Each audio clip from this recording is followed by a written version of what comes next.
Chapter 2. Qualifying your way to sales success.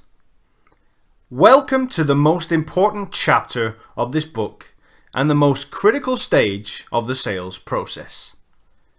If you master the art of questioning and qualifying your sales prospects, it will go a long way to making you an elite sales professional. Too many salespeople make the mistake of rushing through this stage. They judge the quality of their opportunities based on the great rapport they build with the prospect or based on how excited their prospect sounded in the first conversation. Don't fool yourself like many salespeople do. The qualification stage of the sales process is the most comprehensive. You must engage your prospect in a conversation, uncover their basic needs, ensure they are the right person to speak with, ask about budgets and timelines, and dig deeper into buying motives to discover the real drivers behind your contact's decisions and much more. If you fail to qualify your prospects thoroughly, the consequences are severe. You'll waste time with weak prospects, be unable to forecast accurately, and miss vital information that will cause you to lose good opportunities. The worst part of inadequate qualification is that it can lead to poor performance, and you'll waste a lot of time trying to fix it by focusing on the wrong areas. Whenever a salesperson requests a coaching session with me to talk about closing, it almost always ends up in a discussion about how to qualify better and get more control over their opportunities. In my days as a sales leader, I once evaluated a list of almost 200 lost opportunities from my team. I wanted to generate a drop-down list with the most common reasons why we lost opportunities. The top 5 reasons were as follows. Number 1, poorly qualified, 62%. Number 2, no/low budget, 18%. Number 3, unknown/no reply, 9%. Number 4, lost to competitor, 6%. Number 5, project postponed, 5%. I firmly believe that poor qualification is still the biggest problem in the sales profession today, and it's an expensive one. In this chapter, I will go in depth on how to pique your prospect's interest and begin qualifying instantly. I will introduce you to some old and new questioning techniques, focusing not only on how to use them, but also when to use them for best effect.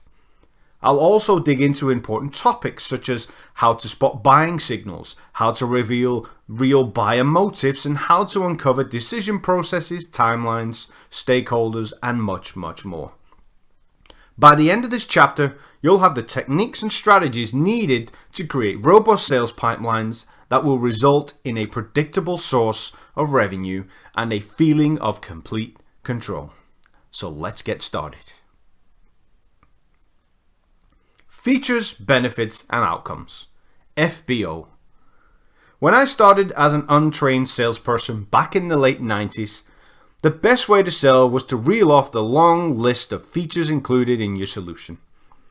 This approach worked pretty well until the global financial crisis of 2008. Said to be the worst since the Great Depression of the 1930s, this crisis fundamentally changed the way companies made purchasing decisions, and it also changed the sales profession forever. An impressive list of features was no longer enough to win the deal. The quick and easy sale became like an urban myth, and pushy sales tactics were no longer as effective. Luckily for me, I'd been training myself not to use a list of features to sell my solution long before the financial crisis of 2008 happened. In fact, I can honestly say that during the entire crisis, I made the most money of my sales career to date. I was working for a leading supplier of digital publishing software at the time. Our solution was impressive, but it required an investment of a minimum of £2,500 in a market where smaller players were offering the same solutions for £99. The only way to compete and prove your worth against low-quality competition is to sell value. You must focus on what value your clients will get from investing in your solution. You must move away from selling features and benefits and start selling benefits and outcomes. To make this shift, you need to start with a basic understanding of what features, benefits, and outcomes are, so let's look at what I refer to as FBO. F. A feature. A feature is what something is, such as a software or one of its different elements. Your nose, for example, is also a feature of your face. B. A benefit. A benefit is what something does, such as a software that converts PDFs into digital magazines, or your nose that allows you to smell things. O. An outcome. An outcome is what happens as a result of the benefit. So converting PDFs into digital magazines might increase your readership. And by smelling smoke from a fire, your nose could save your life. An outcome is essentially the value your solution offers, which is what you should be talking to your prospects about. Many salespeople struggle to kick the habit of talking about features and often get benefits and outcomes mixed up. An average car salesperson would typically sell me the idea of a brand new supercar by saying it has an impressive amount of horsepower with a top speed of something ridiculous that enables it to travel from 0 to 60 in 3.3 seconds. That salesperson would be quickly stumped if I asked why they were telling me this. Selling benefits may be enough to get you in the door, but if you or your contact need to sell your idea to a senior executive, you're going to need to talk about the value they will get. Ideally, you'll talk to your prospects about the ultimate outcomes of investing in your solution, but I'll get to that later on the section on buyer motives. I highly recommend you put some time aside to work on listing your features, benefits, and outcomes. It's likely you've developed a habit of selling features and benefits, and habits, as I've mentioned before, are difficult to break. Consider creating a spreadsheet with 3 parallel columns across the top, titled Features, Benefits, and Outcomes, and begin with listing all of your features. You'll then need to write down the benefit of each feature, before finally writing down the outcomes. This exercise will help raise your awareness of the differences between benefits and outcomes, but will do little to break your old habit. To break any habit, you must replace it with a new one. To create a new habit, you need to practice and rehearse using something like role-play activities and then apply the new habit in a live environment with your prospects.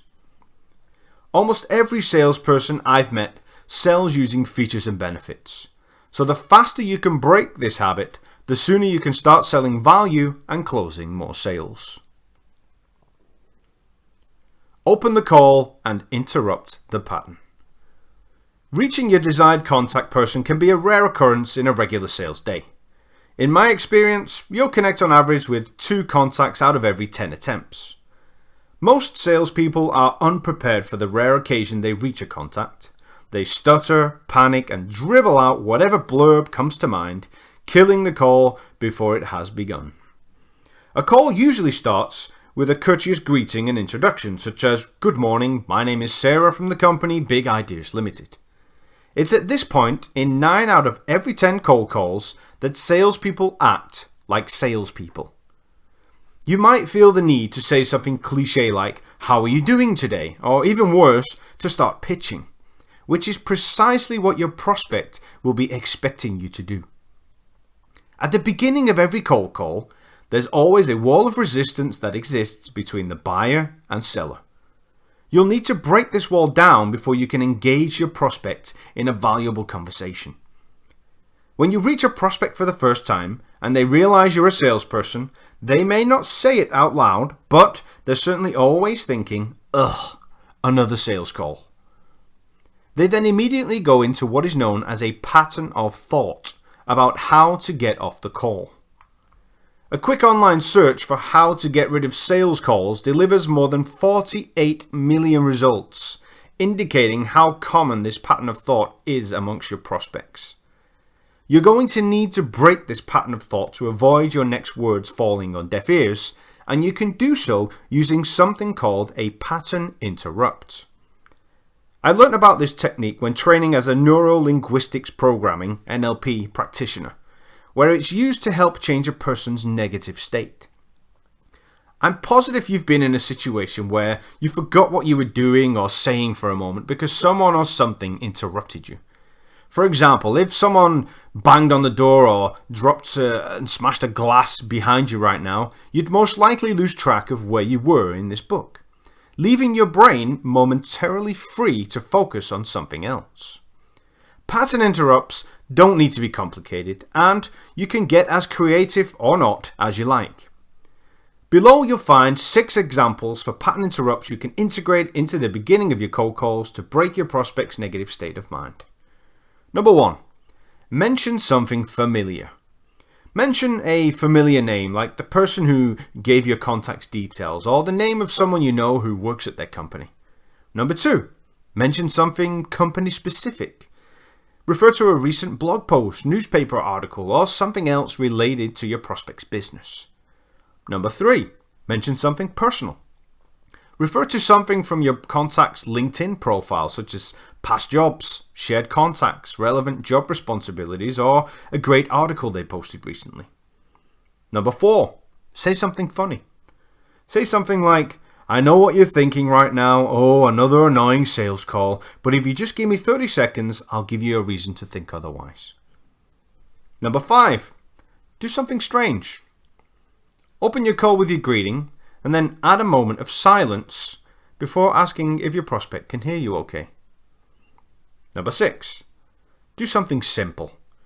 Asking if you caught your prospect at a bad time is probably the simplest pattern interrupt you can use, especially if your prospect answers with an abrupt tone. Now, many prospects will immediately shift their pattern if they sense their tone has come across as rude, even if they meant it to do so. Personally, I like to use this one because it's easy to use, requires no pre-call research, and shows respect for the prospect's time. I do, however, frequently get asked and challenged on what the difference is between asking if you caught your prospect at a good time or at a bad time.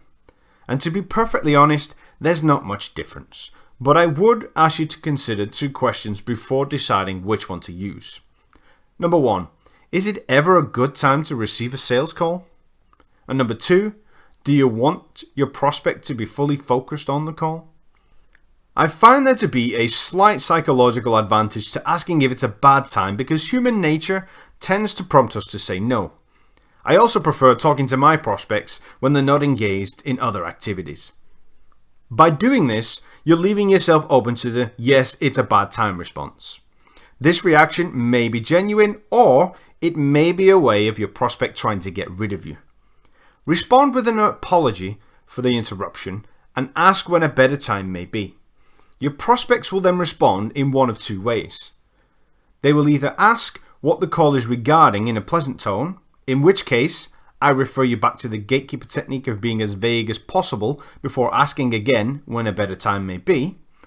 Or 2, they will ask what the call is regarding in a direct and maybe abrupt tone, in which case proceed with the call as if your prospect had given you permission. A direct persona type prospect will often appreciate you cutting to the chase, which will also help you build instant rapport. Where possible, always try to get a specific time for when to call someone back if the timing is wrong, and be sure to ask for the best number to reach them on directly. Your opening statement. Once you've managed to break the thought pattern of your prospect away from trying to get you off the call, you have a brief window of opportunity in which to pique their interest. Your opening statement is critical. It's your one chance to make a good first impression, so you must make it count. The objective of your opening is to state the reason for your call and to pique your prospect's interest enough that they want to hear more. The shorter you can make your statement, the better. I would like to stress that this is not time for your elevator pitch. Save the pitch for the presentation stage, otherwise you'll have nothing left to present. I would also like to stress the importance of not insulting your prospect. This point may seem obvious, but it's a common mistake made by many salespeople in their attempt to pique a prospect's interest.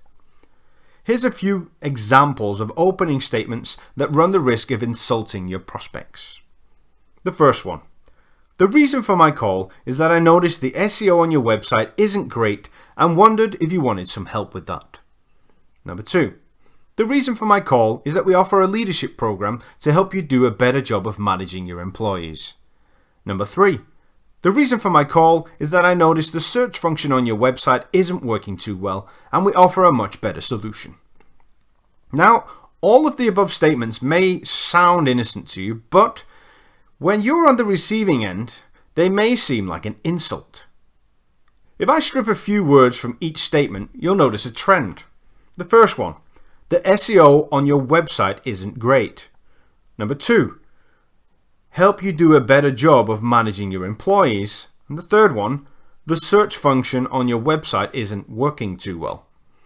They sound like insults because they are.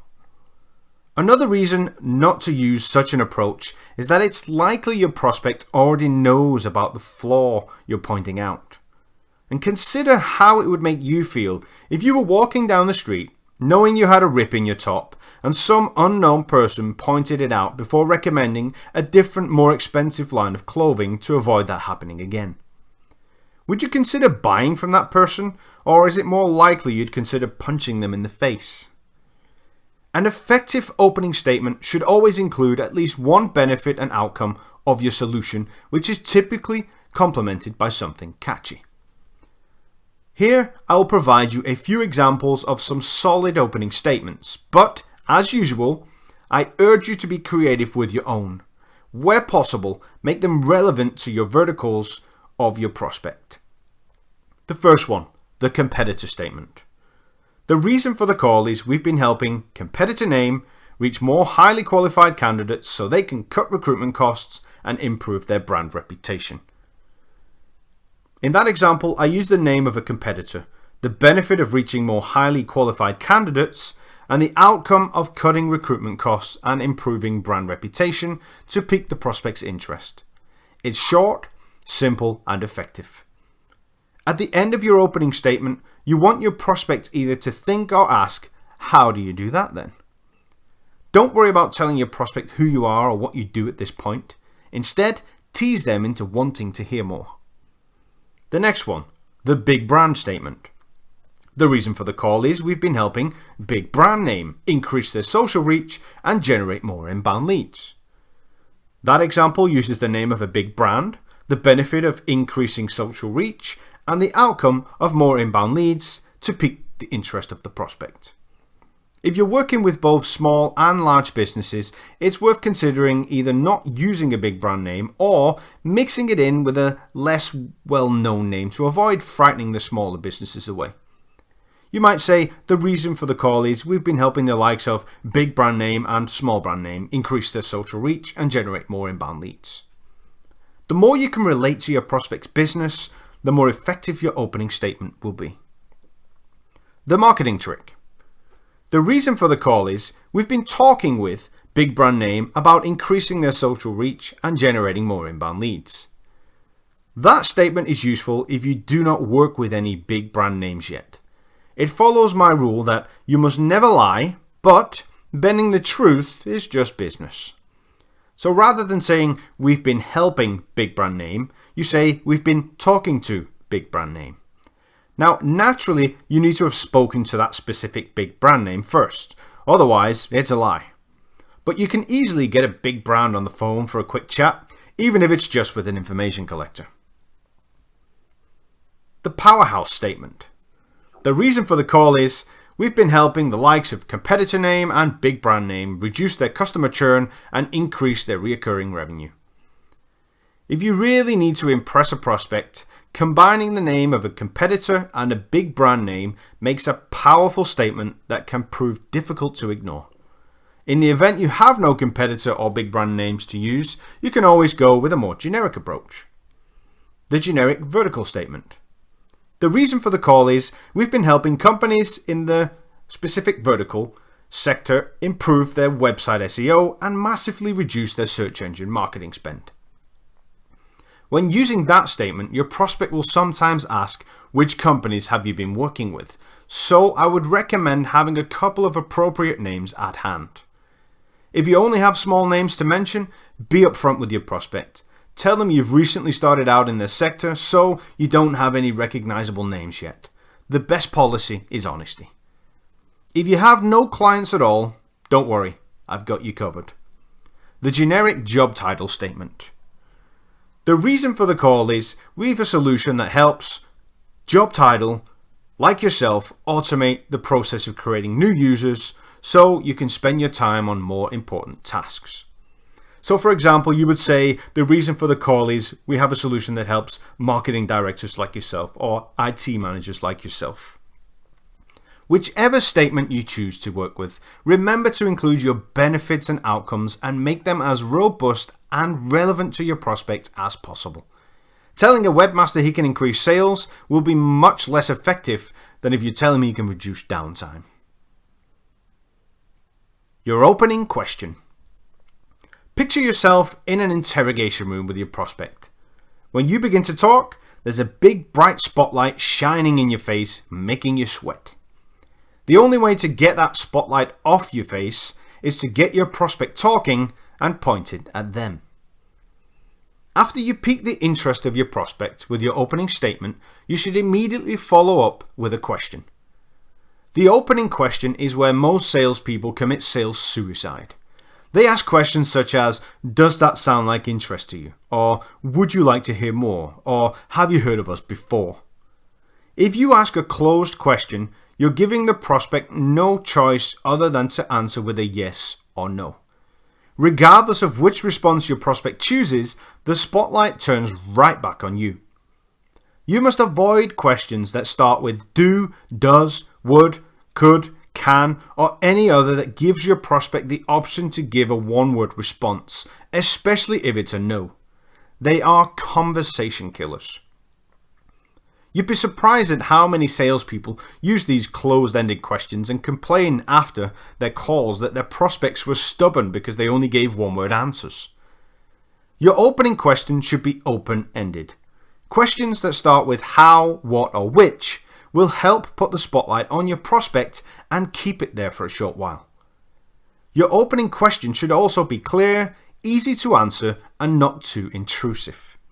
I recommend against starting with open-ended questions that begin with a why because despite being very powerful, they are often too abrupt to be used early in the conversation.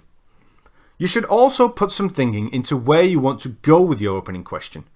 There's little or no value in asking something that is completely irrelevant to the topic you wish to discuss.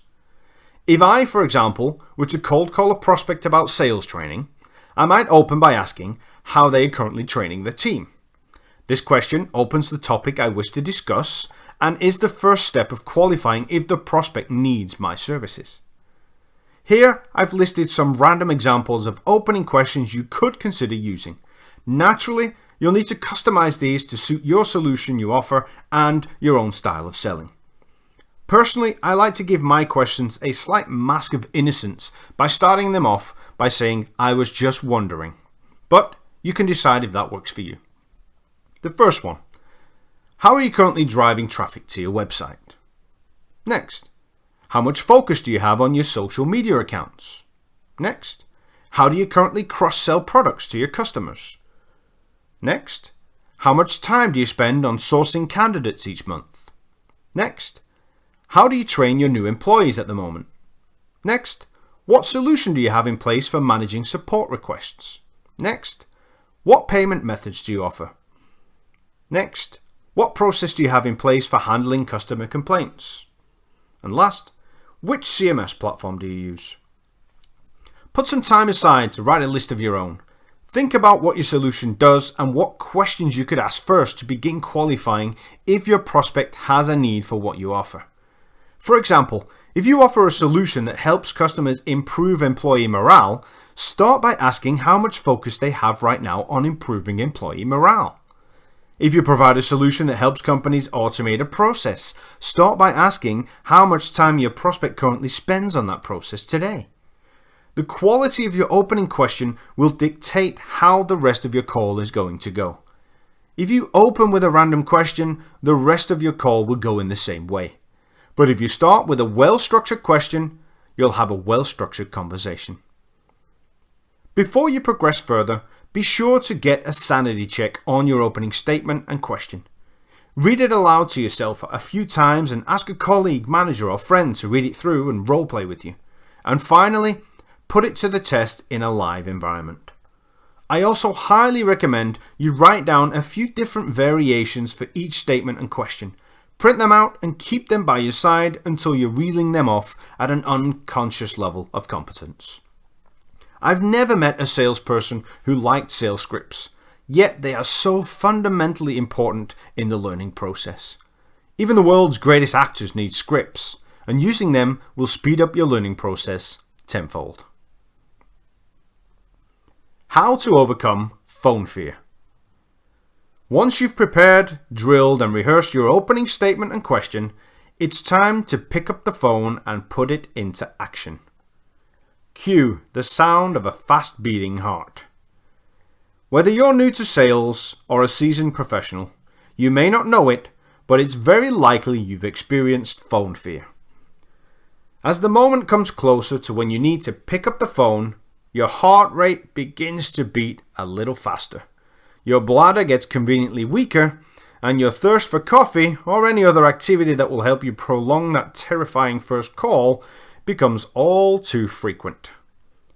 Salespeople experience phone fear when they first start in the profession, when they start new jobs, and when they've not picked up the phone for a while, especially when it's to make a cold call.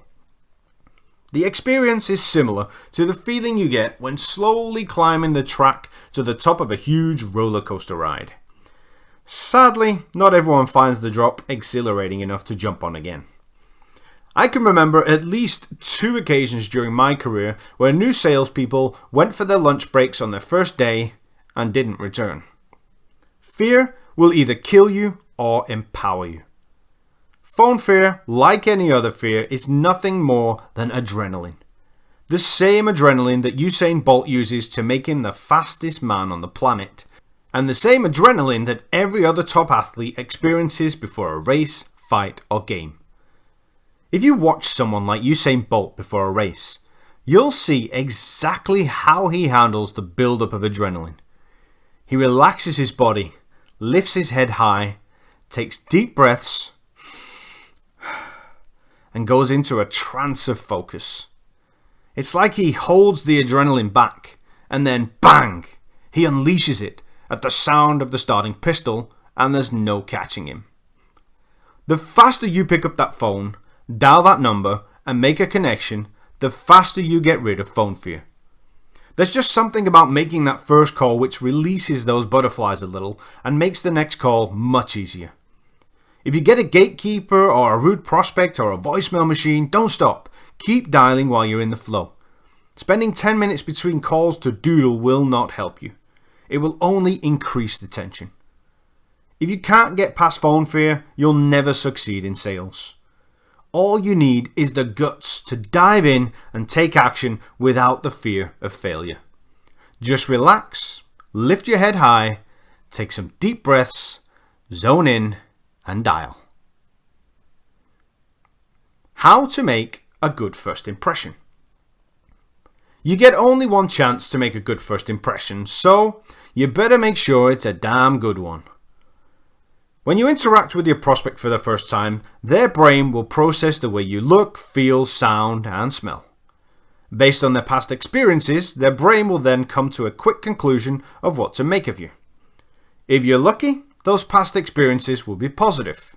If you're not, you better come up with something interesting or funny within 30 seconds. In fact, the sad reality is that your prospect may have already judged you before you even picked up the phone. People have all sorts of limiting beliefs installed in their systems, and these are again a result of their past experiences, many of which they've never challenged. You'll encounter prospects who claim to hate salespeople. They may have already labeled you as the scum of the earth, but this is a typical generalization due to a bad experience with another salesperson or from a story they once heard. I remember a good quote on first impressions from the British-Canadian journalist Malcolm Gladwell, who says, We don't know where our first impressions come from or precisely what they mean, so we don't always appreciate their fragility. As a coach, I will always have my clients challenge their own limiting beliefs, but as a sales profession, your only line of defense is to leave your prospect with such a good first impression that they give you the benefit of the doubt. Here I will share my recommendations for improving your chances of making a good first impression every time. Number 1. Be on time. You would be extremely annoyed if you sold your solution to your prospects and they did not pay their invoice. Likewise, your prospects will be anything from slightly irritated to furious if they go out of their way to meet you and you fail to turn up on time. Number 2. Be a tone clone. You'll build instant rapport with people when you match their tone. Pay attention to the speed and depth of your prospect's tone from the get-go and go out of your way to match it as accurately as possible. It's not about the words you say, it's about the way you say them. Dress appropriately. Whether you're meeting a prospect face-to-face or via webcam, be conscious that the way you look has a significant impact on the first impression you give. Think of how you would react if you saw someone wearing a baseball cap on their LinkedIn profile picture. It would sadly leave an instant impression of unprofessionalism that would be hard to change. I purposely use the word appropriately because, just like with your prospect's tone, you should also try to match their dress code too. You must disguise yourself as one of them as best you can. Now, obviously, you can't predict how your prospect will dress, but applying common sense will give you a better idea. Wearing a suit and tie may be ideal when meeting bank managers, but it may not work very well if you're trying to sell to construction workers. If you're unsure and it's an important meeting, drop the receptionist a quick call the day before you meet and ask them politely for a rough idea of the company dress code. And be sure to remember to bring or send a small token of thanks for their help afterwards. Number 4. Apply humor. A smile is contagious, but laughter is bonding. If you can make your prospect laugh within the first couple of minutes, it will go a long way to cementing a blossoming relationship. I'd recommend against randomly sharing jokes and instead stick to making witty comments. Most people appreciate a dry sense of humor more than they do a joking clown. Number 5. Use manners. I strongly detest and would never consider buying from a person without a basic level of manners. Using please and thank you will cost you nothing. Not using them will cost you the sale. Number 6. Shut up. Most people hate the sound of their own voice when you ask them to listen back to it, and yet so many of them drown out their prospects' openness to talk with their babbling insecurity. Open the call, deliver your short opening statement followed by an open question, grab your pen and shut up and listen. The less you talk, the more rapport you'll build and the more you'll learn about your prospect. Micro-pitching. When it comes to breaking bad habits, there's not many more tougher to break than micro-pitching. Micro-pitching is the habit of pitching your solution at multiple points during a conversation. It usually starts with you asking a question, which your prospect answers. You then match one of your features or benefits to that answer and tell your prospect all about it. A live example I heard a while back started by the salesperson asking, "What do you do to drive traffic to your website at the moment?" The prospect responded by saying, "We mainly spend money on search engine advertising." The salesperson then responded with, "Great, the reason I asked is that we have a licensing agreement with la, which enables you to get star ratings and increase your CTR by up to 17%, blah, blah, blah, blah." Prospect responded by saying, "Oh, right, interesting." The conversation continued with the same flow, and the prospect requested an email with some more information before escaping from the call. It's common that some salespeople use the same approach when handling objections too, ultimately leaving them unresolved. Some people micro-pitch because they've been poorly trained, whereas others do it because they're not comfortable asking questions. The urge to micro-pitch often comes from a healthy passion for your solution. The excitement to tell your prospects how you can help solve their pains or achieve their goals proves hard to resist. Now, the last thing I want to do is kill your passion, but I do want to persuade you to use it when the time is right. Micro-pitching is a killer. It kills conversations and it kills presentations. Your prospects want to feel like they're in a dialogue with a professional consultant who cares about their business and wants to understand and help with their challenges. When you micro-pitch, it not only becomes increasingly tedious for your prospect to listen to, but you begin to sound like a stereotypical salesperson from the 60s. Not good. Instead, I want you to picture being a soldier at war trying to get to the front line with a limited amount of ammunition. The front line is your presentation stage, and the ammunition is the content of your presentation. If you start firing too early, you're not going to be of much use on the front line if you've used all of your ammunition, right? The faster you understand that the best method of selling is by not selling, the more successful you'll become in the sales profession. Ask questions with the purpose of collecting the valuable information you're going to use to deliver your compelling presentation when the time is right. You'll only be able to break the habit of micro-pitching again if you replace it with a new one. And I highly recommend pinning a very visual sticky note or poster in your office of something to remind you to shut up and save the pitch for the presentation. It will make you much more efficient on the front line. How to deal with not interested. The time is going to come when either the gatekeeper or your contact will tell you to stop calling or take them off your list. You could, of course, apply the boiler room approach and say, "No problem, I'll take you off my list of people I made rich today." But that's not going to achieve anything apart from a few laughs in the office. A request to stop calling someone is not a real objection as such, but you should handle it in the same way. You should always try to discover what the real objection is for someone telling you they're not interested.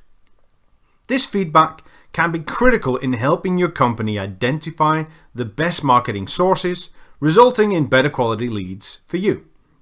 You'll hear the line, "We're not interested," from both gatekeepers and your contact person. Unless you're 100% confident the gatekeeper is passing the message directly from your contact, challenge it. The gatekeeper is not hired to make business decisions. Their roles are usually to handle calls, relay messages, welcome visitors, assist callers with questions, and perform other general administrative tasks.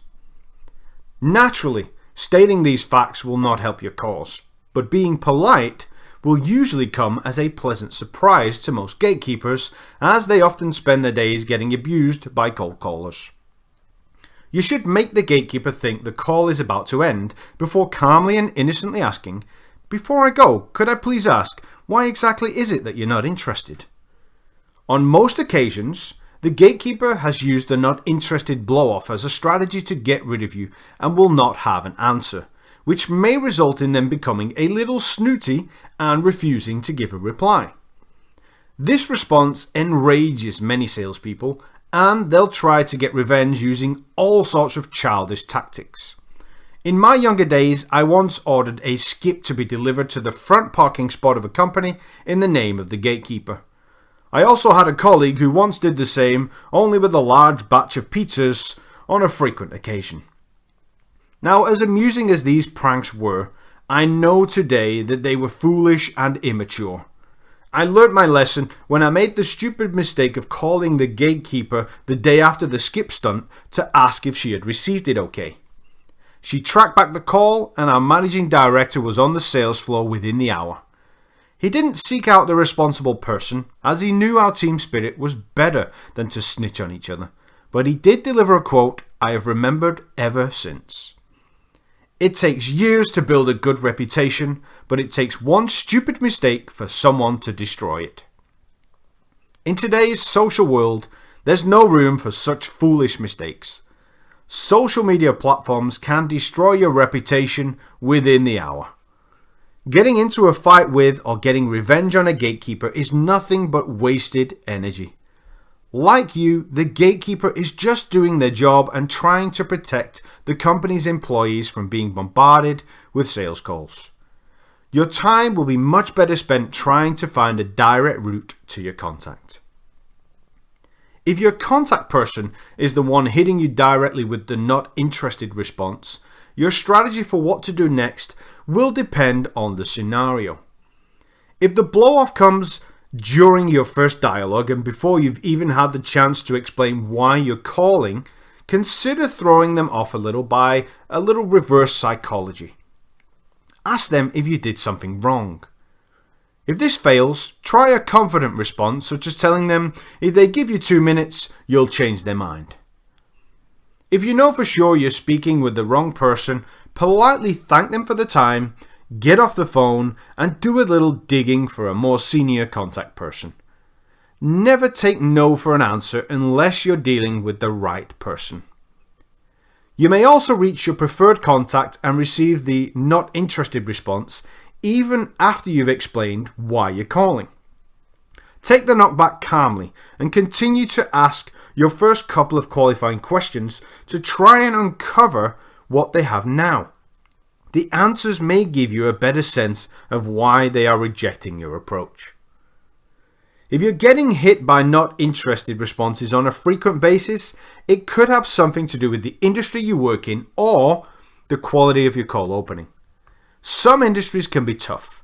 I started off my business-to-business sales career trying to sell mobile phone contracts, and constant rejection was just part of my day. It's such a competitive space where companies are always fighting each other for business. It meant I was always just another cold caller. The second I mentioned anything to do with mobile phones, the answer was no. The best thing you can do is stay calm and be unlike other cold callers. If you can stand out, you'll get more opportunities to speak with people than your competition, but it takes patience. There's plenty of other scenarios where you'll get rejected by your prospects, and each one will have its own reason. The more aware you become of those reasons, the better you'll become at handling them. So consider taking some time to write down all of the potential reasons why a prospect will reject you, and then strategize how you could handle each different reason to get the best out of the situation. Here are some common scenarios why your prospects may have decided they are not interested before even speaking to you. They have recently signed with another supplier. They have looked at pricing on your website. They have heard bad things about your company. They have no need for your solution. They've used all of their budget. They have no authority. They have no time. Or they've had a bad morning. Some of these reasons you can work with, but others you can do nothing about. The worst thing you can do as a sales professional is to chase dead wood. I've also noticed that time is a brilliant healer in sales. You can call a prospect one day and get an abusive rejection, but if you call back a few weeks later, you can close a deal. If you learn to have empathy for your prospects' situations and do not take their rejections personally, sales will become easier. Handling requests for information.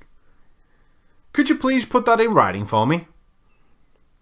Gatekeepers, information collectors, and even your primary contacts will often request further information to be sent via email. This request is mistakenly seen by many salespeople as a sign of interest or even a major buying signal. In fact, a request for further information is the most widely used friendly way for a prospect to avoid having to tell you they're not interested. Some prospects will agree to almost anything to get rid of you.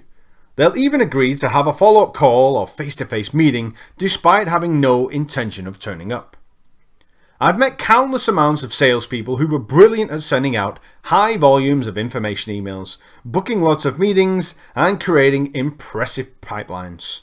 But I've never once seen this remarkable prospecting turn into equally impressive results. You must treat every request for information with caution. The most common response I hear to requests for information is when the salesperson says, "Sure, what would you like me to send you?" I've never really understood the objective of this response, and I've also never seen it really work. The most effective way to handle a request for information is to accept it and carry on with the conversation. You should say, "Of course, I can send you the information via email. What solution is it that you currently have in place for security," or whatever you're talking about.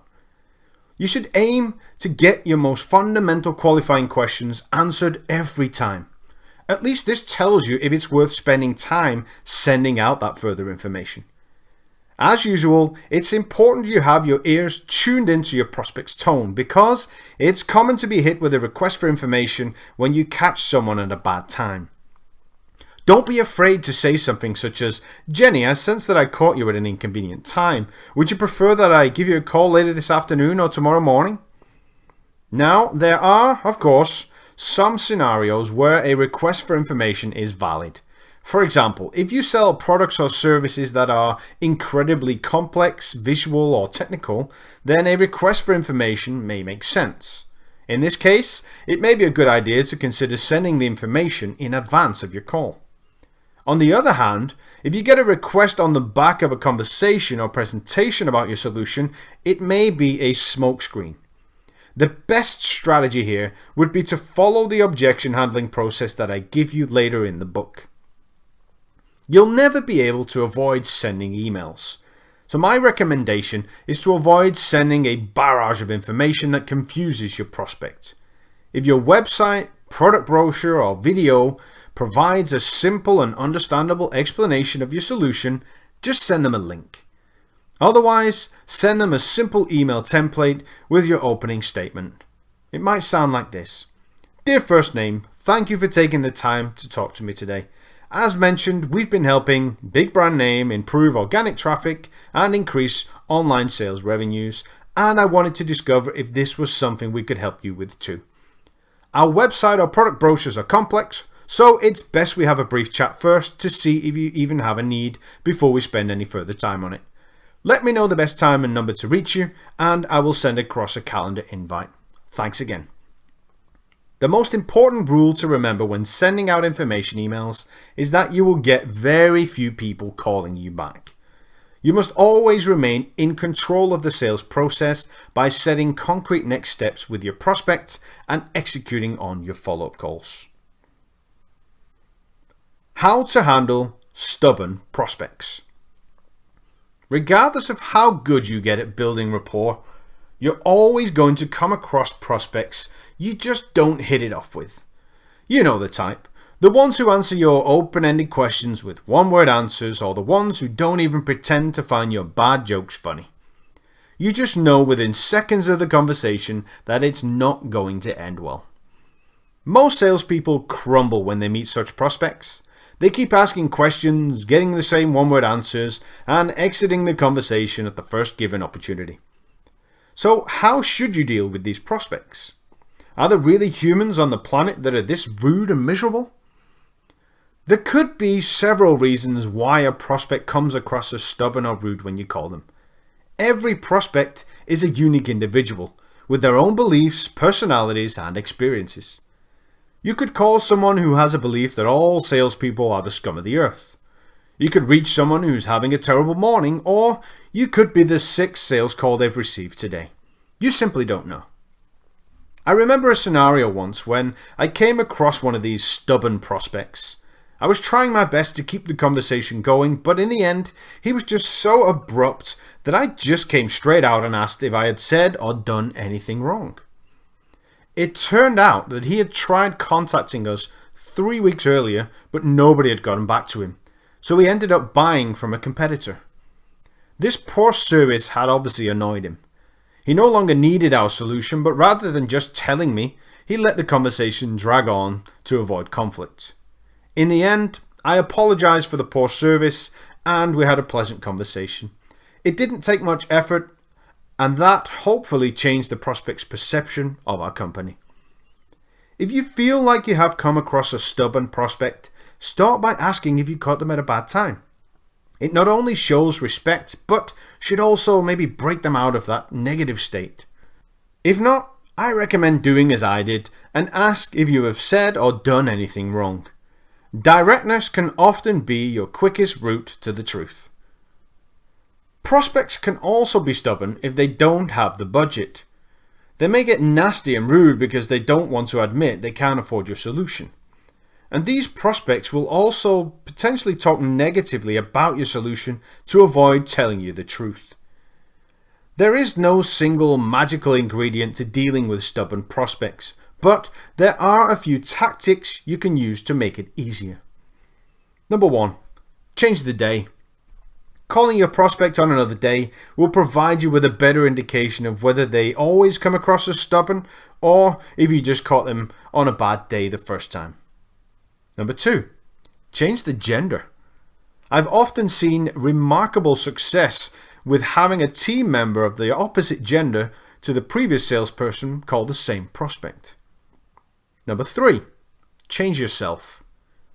If you're making assumptions that your prospects are rude just because they sound a little abrupt, then your beliefs and experiences may be limiting your performance. You must teach yourself to work with facts rather than your gut instinct all the time. In my experience, a stubborn-sounding prospect can always be won over if you have good people skills and give them a chance. The more adaptive you are to your prospects, the more success you'll have as a people person, and you may then be surprised at how many of those stubborn, rude prospects turn out to be really nice people. How to build trust and rapport. A quote from an old English hymn writer named Isaac Watts says that learning to trust is one of life's most difficult tasks. It's quite true, isn't it? The majority of life's most painful stories always seem to involve someone being hurt by someone they trusted. People get married, and yet so often people cheat and destroy the ultimate bond of trust a human can make. Business partners grow companies together, only for one to get greedy and try to steal from the other, and destroy a long-lasting friendship. Even your friends and family can undo a lifetime of trust in a single moment of selfishness or anger. Trust is fragile. It's very much like your reputation. It takes a lot of time and effort to build, but you can destroy it in one simple act. Therefore, it's so important that you master the skill of building trust with your prospects, but you must be genuine. If you try building trust using tactics alone, your prospects may not see or hear it, but they will feel it. Remember again that every individual you interact with has limitations when it comes to their beliefs and experiences. Think about how hard it is for a prospect who has had a terrible experience with a salesperson to trust another one. When it comes to building trust, the most common mistake I see salespeople make is when they spend the first 5 minutes of a call trying to find some common ground, and then spend the rest of the call talking too much and continuously trying to build that rapport. It's okay to speak of the weather, the weekend's football, or something else to break the ice at the beginning of a call. But it's nonsense to continue trying to build that rapport throughout the call using the same technique. Your prospect is not going to buy from you because you support the same football team. And they're also not going to buy from you if you chit-chat too much either. You build trust and rapport with people by being genuine and by making a conscious effort to understand and care about their needs. If you're like most salespeople I know, your first error is that you talk too much. I can't begin to tell you how frustrating this is for your prospects to have to endure. It does nothing to build rapport. When you really focus on asking meaningful questions, shutting your mouth, and listening and demonstrating to your prospect that you care about their needs, the trust happens naturally. You can enhance this further by maintaining eye contact when face to face, providing verbal yeses or okay signals when over the phone, and by repeating back and sometimes breaking down what your prospect has told you. Having a genuine respect for your prospect's time is another crucial step to gaining their trust as well. At the start of any call or meeting, thank everyone for attending before communicating how long the meeting or call will last, making sure everyone is still okay with it. If you show people respect and courtesy, it goes a long way to building trust. I listened back to some call recordings a few weeks back and heard one salesperson perfectly demonstrate what you should not do and another do the complete opposite. In the first recording, the prospect was several minutes late and the meeting was scheduled to last for 30 minutes. The salesperson was smart enough to double check their prospect could still attend for the allocated time. Luckily, the prospect confirmed they had a 10-minute gap before their next meeting. The salesperson had heard this, but had not listened, because the call ended 50 minutes later. The prospect was very engaged until she realized the call was easily going to exceed the agreed 30 minutes, after which you could literally hear her enthusiasm fade.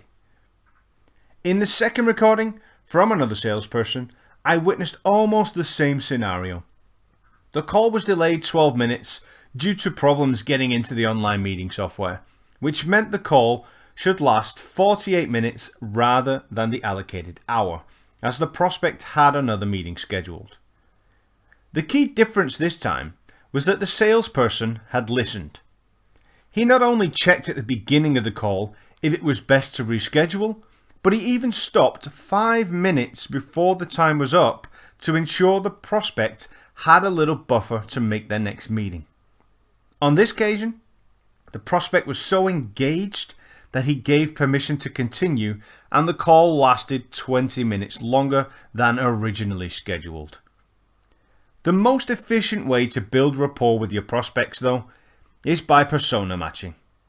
When you speak in the same tone as someone, you instantly begin building rapport.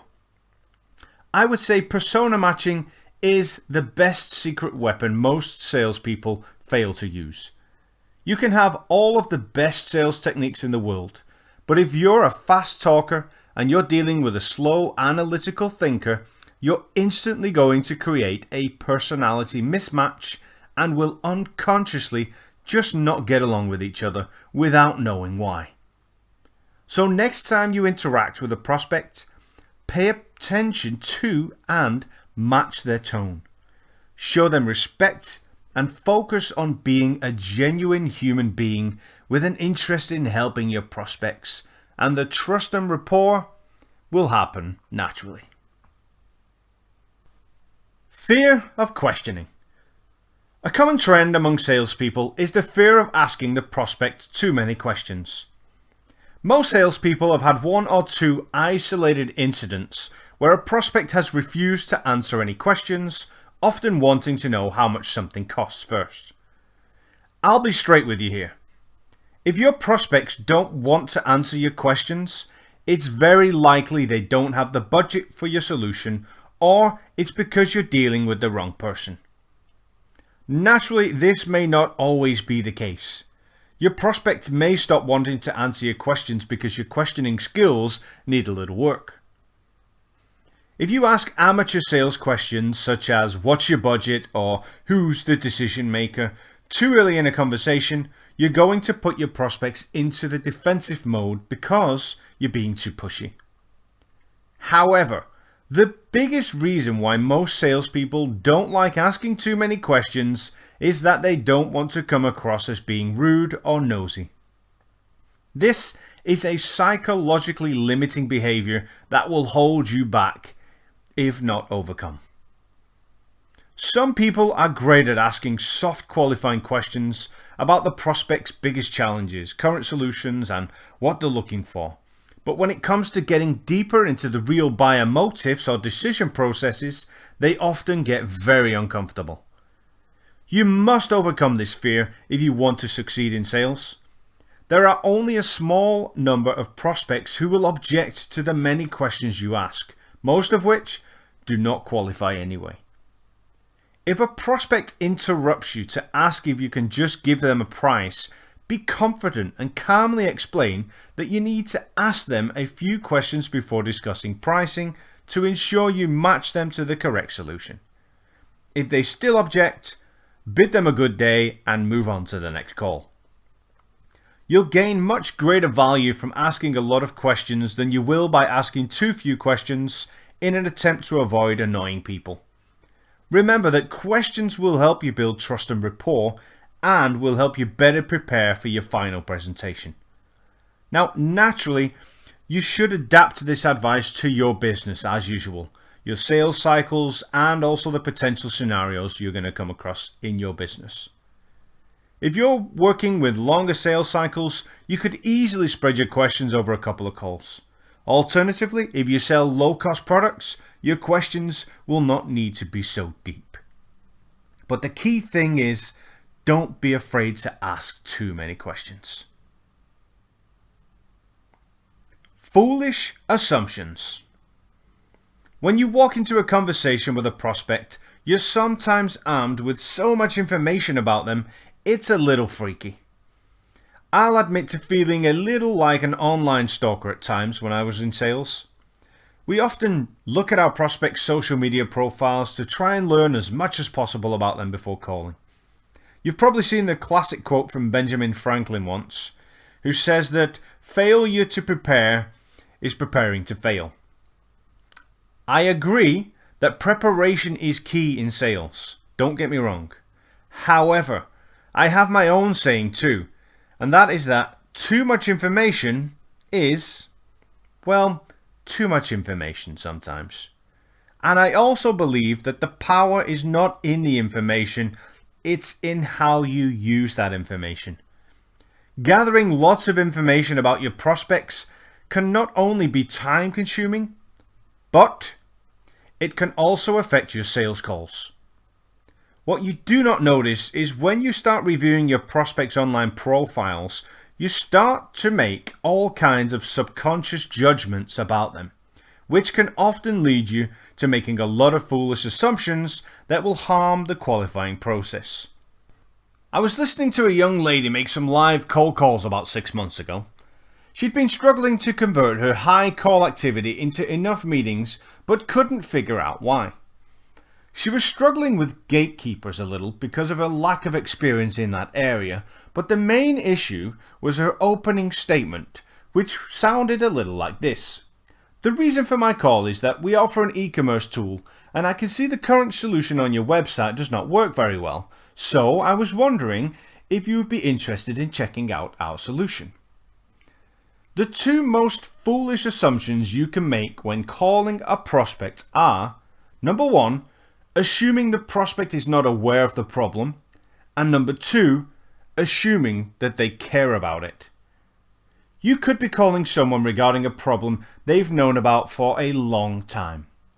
Maybe they don't have the resources to fix it, or maybe they're making so much money that they don't care. You just never know. There's nothing more irritating than someone coming along and telling you about something you already know. It will do nothing to help you convince your prospect to speak with you about your solution. I had a scenario the other week where a young salesperson was calling out to local businesses offering SEO optimized websites. He called the prospect with a similar approach, saying the prospect's website was poor in the organic search results and was also slow, before asking who had built the site. It turned into a very awkward conversation when the prospect said that his best friend had built it for him just a couple of weeks earlier.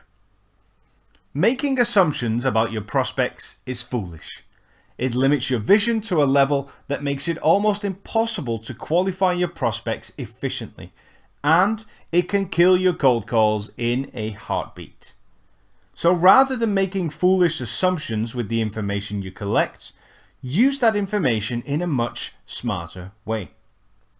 If you know a prospect has a website with poor SEO, then ask them questions to discover who did their website, how old it is, and how much they know about SEO.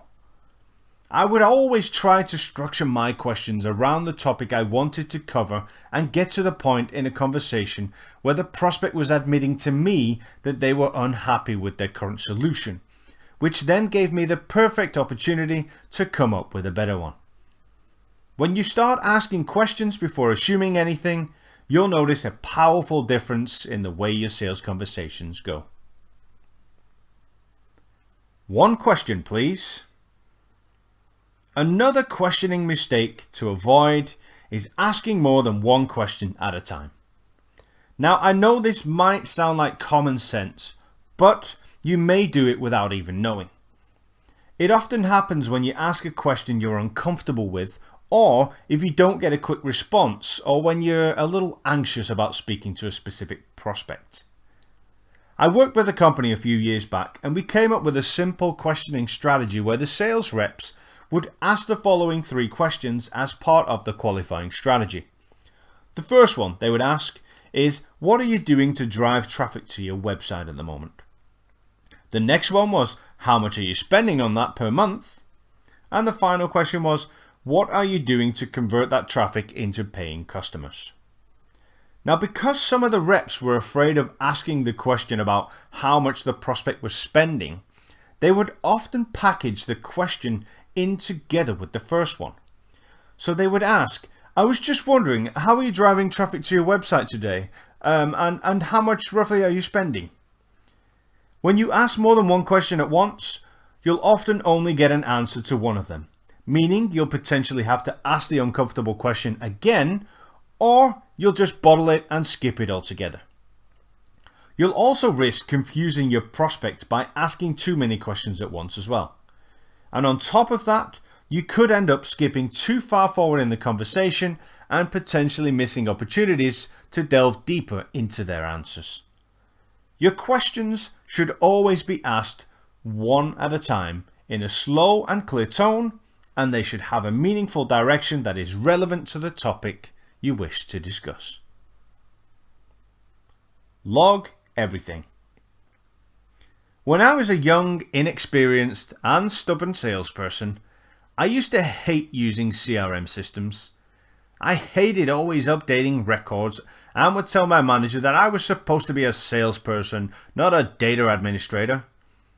I used to think that logging activity was just a way for my manager to spy on me, making sure I wasn't slacking off.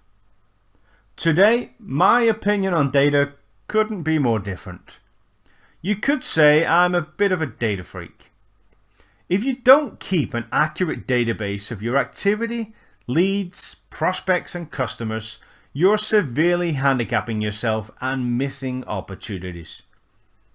I once started working with a new client, and one of their new salespeople had struggled, but my client couldn't quite figure out why. When I sat down with a new employee, it turned out she used to call leads non-stop in her previous role, but in this new role, it didn't make any sense.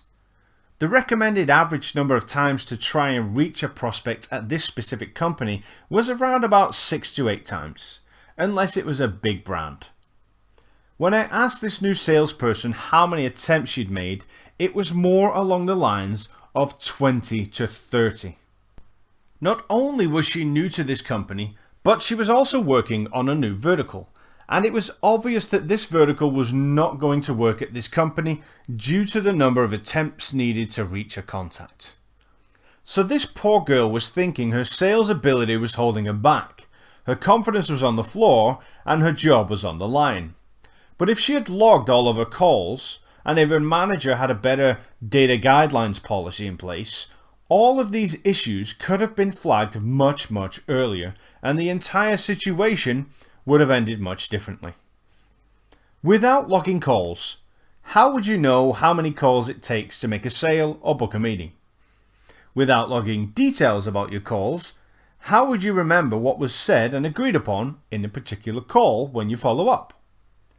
Without logging call attempts, such as no dialogues, left voicemail, or gatekeeper screens call, how would you know when to stop wasting time on a stale lead? The answer is simple. You wouldn't. Poor data management can also make you, your colleagues, and your company look unprofessional. I remember working late on a Friday some years back when I was a sales leader.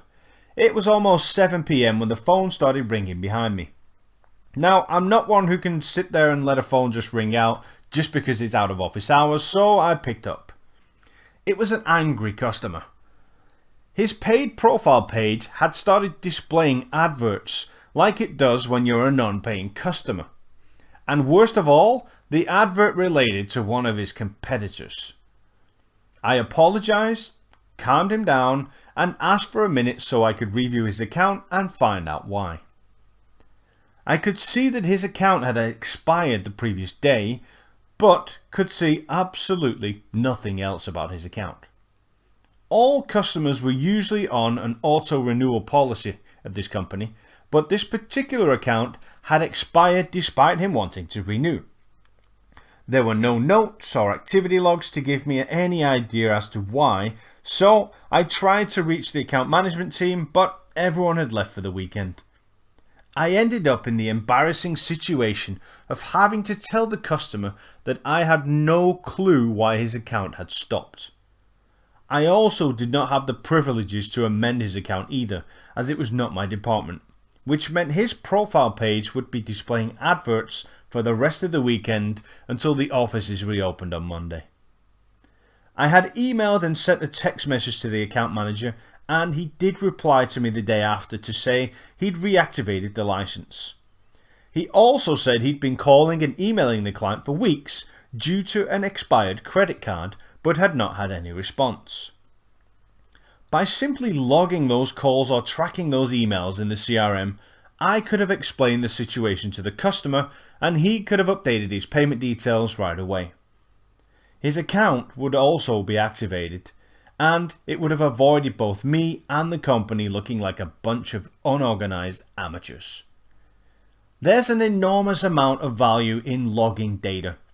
You should be logging all calls and emails and meetings, as well as adding notes to every single activity you make.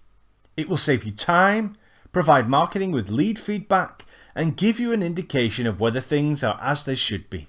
It is crucial. Regardless of how good you think your memory is when it comes to qualifying hundreds of prospects, you do not have the ability to remember all of the valuable information you collect during your calls, emails, and meetings. Without taking notes either during or after your calls or meetings with your prospects, you're completely defeating the purpose of qualifying them in the first place. You should think of your role in sales like that of a defense lawyer. When you get a new potential client, you do a lot of investigation by asking questions to build a case file. This case file is then what you use to mount your defense. So from the very first moment you start handling leads, it's critical to take notes and start building your case file. And don't be afraid to let your prospects know that you're doing so. It's a fantastic way of building trust because it shows you're paying attention to what they're telling you. When you take the time to remember the small but important facts your prospects share with you, it can really help you deliver personalized and on-point presentations and close with empathy. There's no excuse for not logging your activities. It takes a matter of a few seconds with most of the user-friendly CRM platforms today, and it may seem like a tedious and time-consuming task, but spending just a mere 10 seconds to track or log each activity usually only counts for less than 20 minutes per working day. You should look at your activity logging as a great investment. 20 minutes per day in exchange for some of the most crucial sales data anyone could ask for. You need to know how many sales you need to make to reach your goals. You need to know when to stop wasting time on dead leads. You need to help marketing figure out what sources perform best so they can invest in better leads and help you make more sales. That is why logging everything is crucial. Open multiple choice questions. Another unconscious questioning habit to avoid when qualifying your prospects is asking them open multiple choice questions. This habit occurs when you ask a good solid open question and then convert it into a closed question by adding some options at the end. You may ask your prospect a good solid opening question like, how are you currently promoting your business at the moment? But if you suggest a couple of options at the end by saying something like, "Are you using things like banner advertising or search engine marketing?" then you've essentially converted an open question into a closed one. In my experience, when one of the options you mention are correct, most prospects will confirm which one and offer no further details. This scenario results in you having to quickly think again about what question to ask next, and potentially also results in you missing out on any additional information the prospect may have given you if you had allowed them to answer by themselves. Many things can drive unconscious habits. The key to overcoming them is to become aware of them, and then to create a more powerful alternative habit to replace them. If you ask a good open-ended question, put your hand over your mouth if you need to, or figure out another effective way to stop yourself and kick the habit. I once suggested a salesperson make a small amendment to the list of questions he actually had written down on his desk. At the end of each one, I suggested he just add the words in big capital letters, "Shut up." Just remember, whatever solution you use, good habits are created the same way as bad ones, by applying them repeatedly. Your questioning strategy. In my experience, most salespeople don't have any structure, process, or general meaning behind the questions they ask at the beginning of a conversation with a prospect. Most ask cliché rapport building questions to try and make friends and bond with the prospect because they think that is what is key. Wrong. The truth is, your prospects are sick and tired of having the same cliché bonding and rapport sessions with salespeople. It's old school, it's boring, and it's obvious. When I ask most salespeople if they have a set list of questions they need to ask a prospect, they usually rely on one of the following instead. A. Their natural rapport building skills, or B. A checklist of things they need to qualify a lead in or out. Let's talk about the natural rapport builder first, because I do love these people. They often believe they are so gifted at having conversations and getting along with people that they don't need a plan, structure, or list of questions. Sadly, this delusion leads them to failure. In my experience, natural rapport builders start every conversation randomly, and if their call starts randomly, they end it randomly, making it pretty much impossible to achieve their call objective. If this sounds like you, pay attention. People will buy from you because they like you, but that does not mean they will buy just anything from you. If you rely on your natural rapport building skills alone, it will make life very difficult when you need to qualify out the leads who have no needs, no budget, or no general interest at all. You need to have structure and strategy when it comes to questioning. It starts with knowing your call objective, but it also goes with your key qualifying criteria. I highly recommend that you spend some time to write down a basic list of essential criteria your prospect needs to meet to qualify for your solution, and then write down a list of questions you need to ask to uncover that information. Be aware that the first draft you actually create will be long and probably excessive. What you need to do with your first draft is separate the nice to have from the need to have criteria. You must then focus on the criteria and questions that identify if a prospect needs what you have, and separate those things from all of the other more operational type of questions. It's important your conversations with your prospects don't sound like interviews. You could ask 100 questions if you tried, but most of these would be pointless if it turns out the prospect doesn't have a primary need for what your solution is. So narrow down your main qualification questions for the original call to maybe just 4 or 5 if possible. The answers to those questions should give you the information you need to decide whether or not to continue qualifying the prospect. For example, if I were to sell SEO services to someone, I would look for prospects with websites that have poor SEO. I would avoid the mistake of making foolish assumptions that the prospect does not already have a solution or that they value SEO, and instead I would start by asking questions about what tools or processes they have in place for SEO, how well they rank, and then maybe ask how important getting organic traffic is to them. Within just a few simple questions, you can quickly uncover if a prospect already has something in place, and most importantly, if they see value in the potential outcome you can offer. So, focus on the fundamental needs of your prospect first, and ask all of the other questions once you sense the prospect needs what you offer. It will save you endless wasted hours on talking with prospects who don't have a need for your solution. The power of closed questions. I talk a lot about the importance of using open-ended questions to get detailed responses from your prospects to avoid them killing the conversation with one-word answers. In fact, most sales trainers and experienced salespeople will teach you that using lots of open-ended questions is the recipe for sales success. But I'd like to go against the grain and teach you about the power of using closed-ended questions too. I've already mentioned how closed-ended questions can be used to get confirmation on a meeting time or date, but closed-ended questions are also perfect for isolating and making a key point at the beginning of a conversation too. Let's say I'm selling CRM software and I know my prospect is a large organization who uses a CRM more suited to small businesses. I know they're going to be struggling or missing out badly in some specific areas, but I can't and don't make any foolish assumptions. I also don't want to risk insulting the prospect and losing the opportunity by making this point myself either.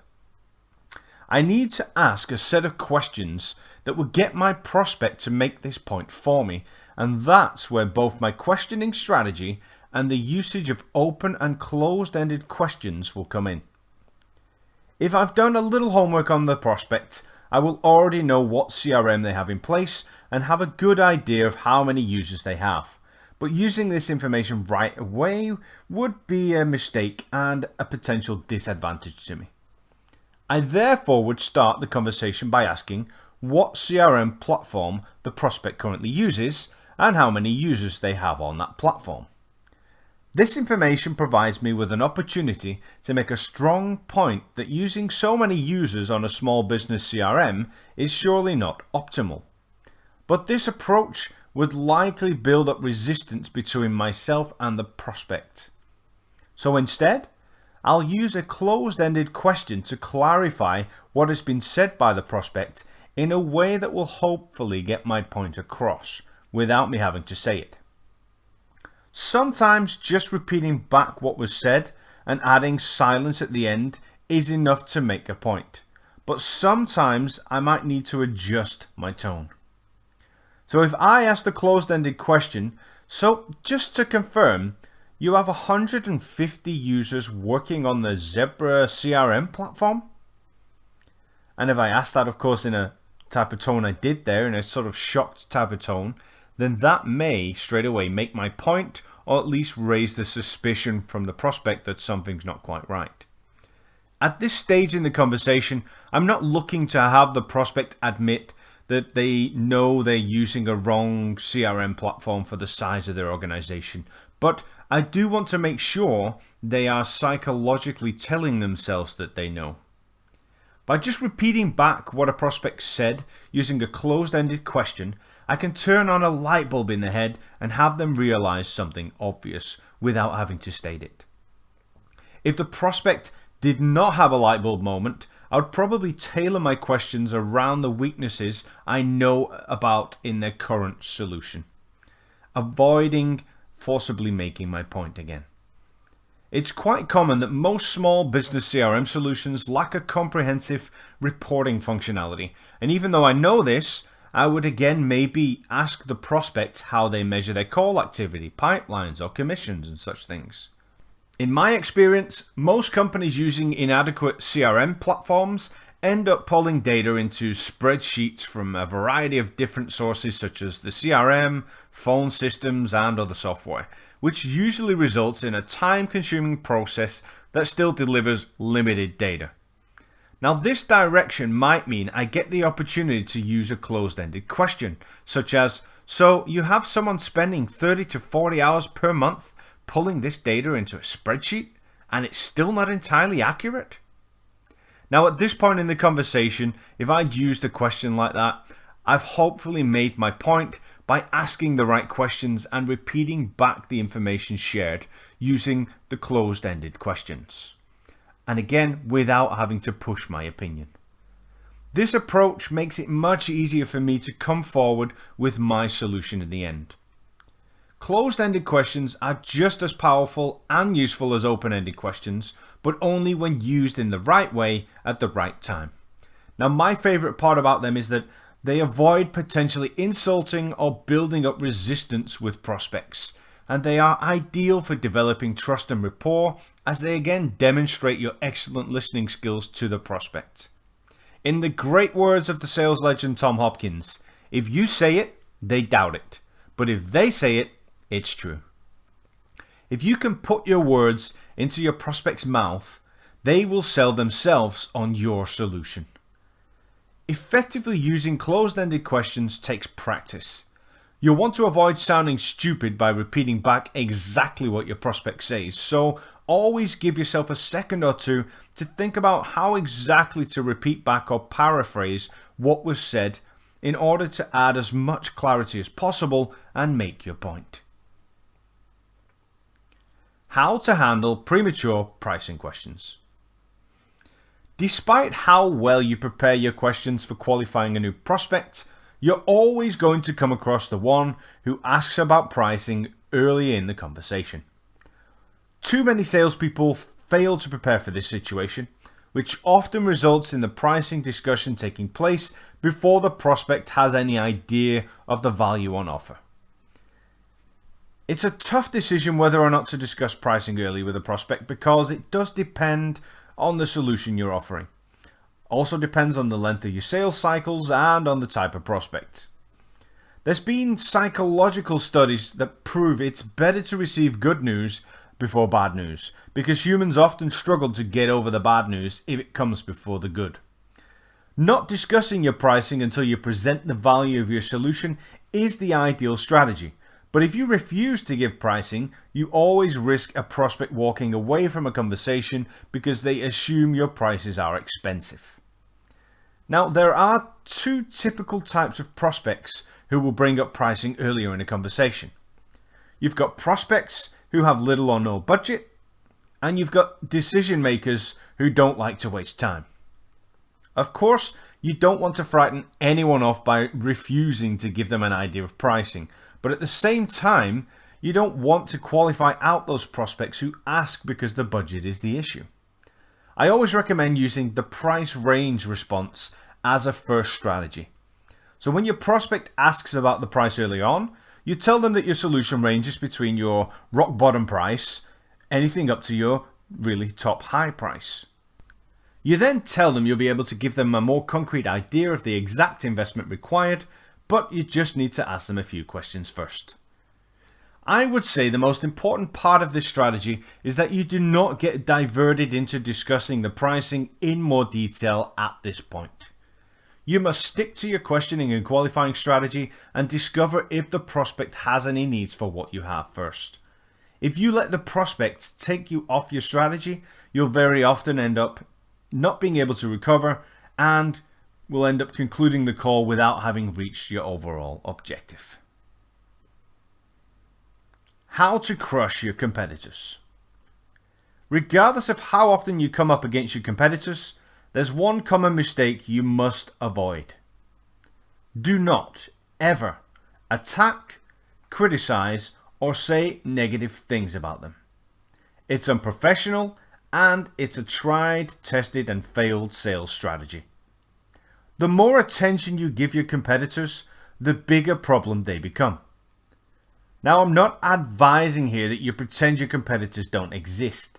I'm just recommending you avoid talking about them when you speak with prospects. You're going to come across prospects who are either already using your competitor's solution and others who are considering it at the same time as your own.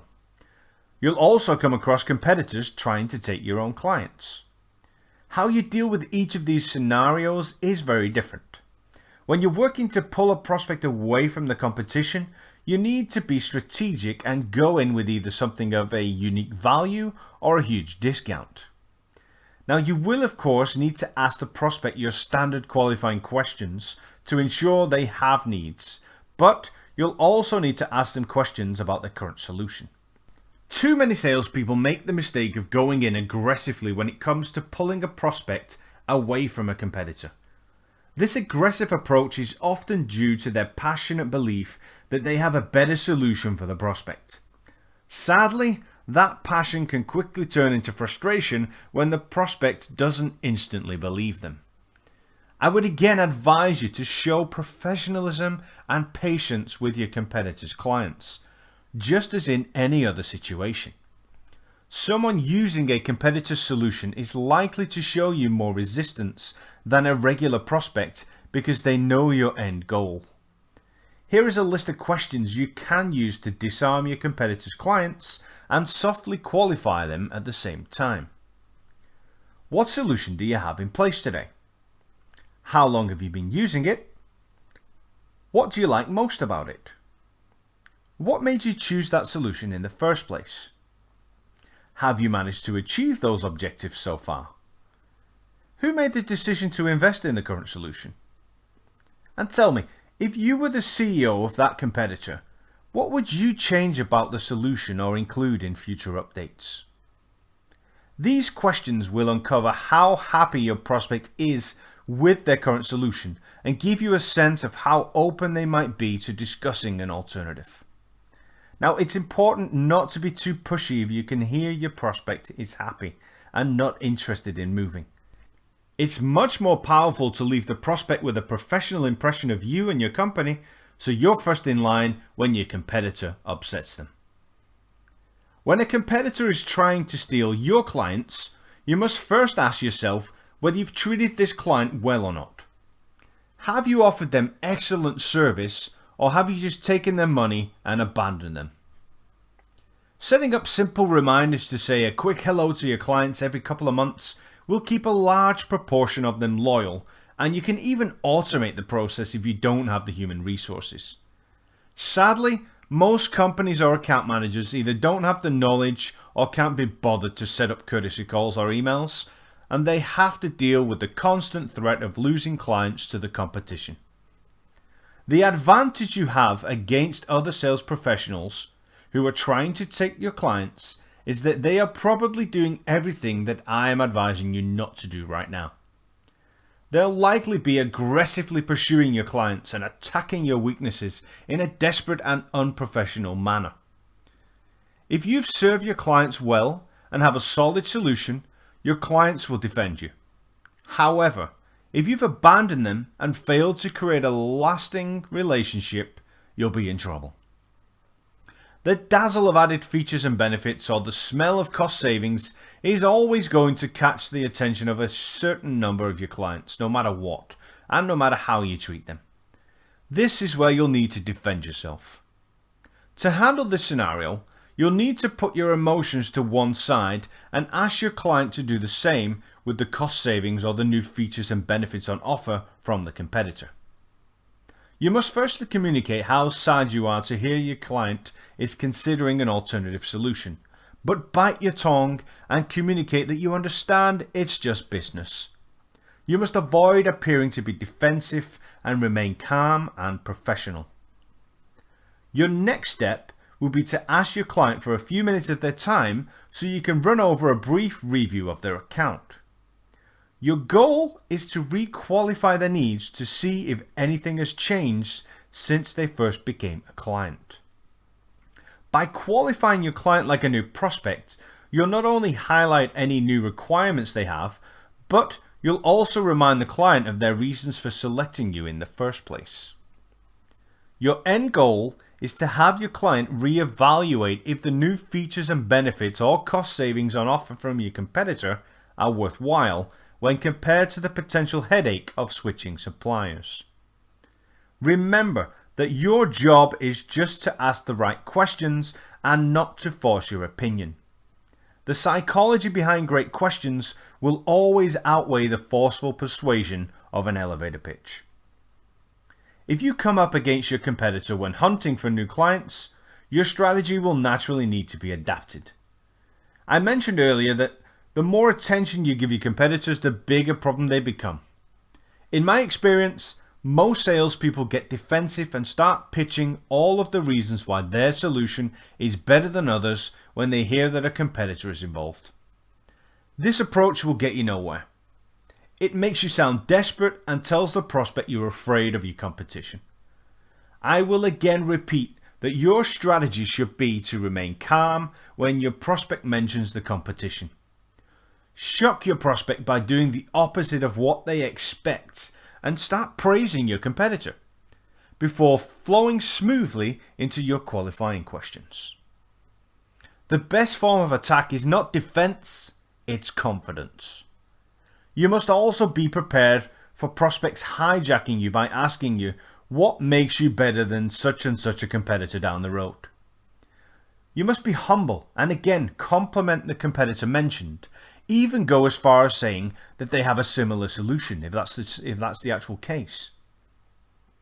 You should then consider telling your prospect that rather than boring them with a list of reasons why they should choose you, it would be much more efficient if you asked a few more questions to find out if any of those reasons even matter. Whether your prospect is asking you about your competitor, your pricing, or even the technical aspects of your solution early in a conversation, you must learn to park these questions to avoid losing control of your call or meeting.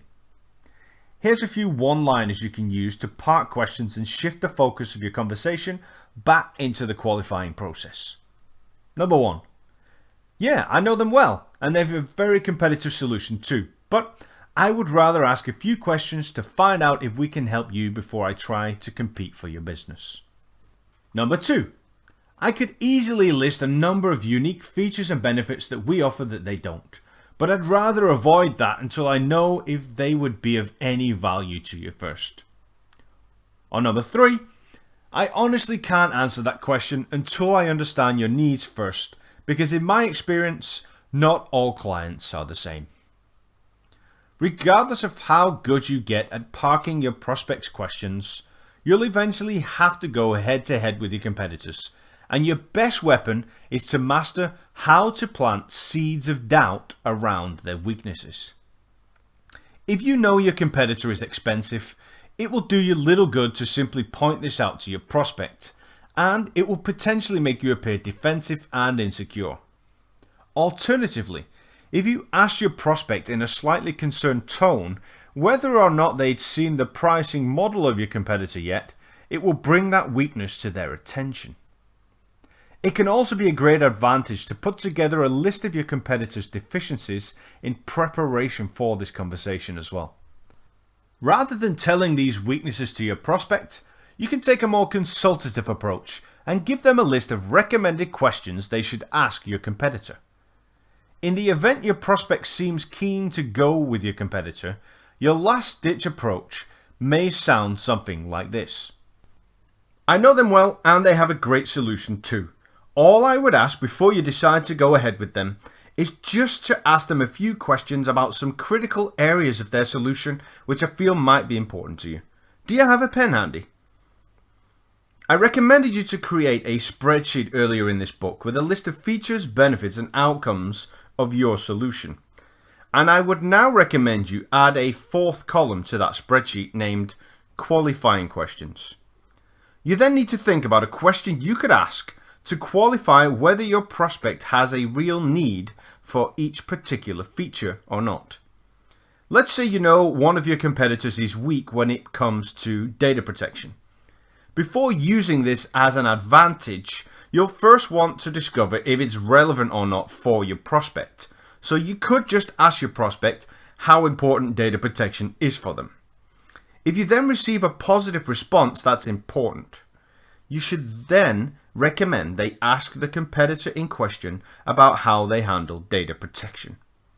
Now, this strategy may sound a little crazy, but the reverse psychology this has on the prospect and the panicky response your prospect will get when asking your competitor about these questions, especially if they're a weakness, will put you in the driver's seat for winning the prospect's business.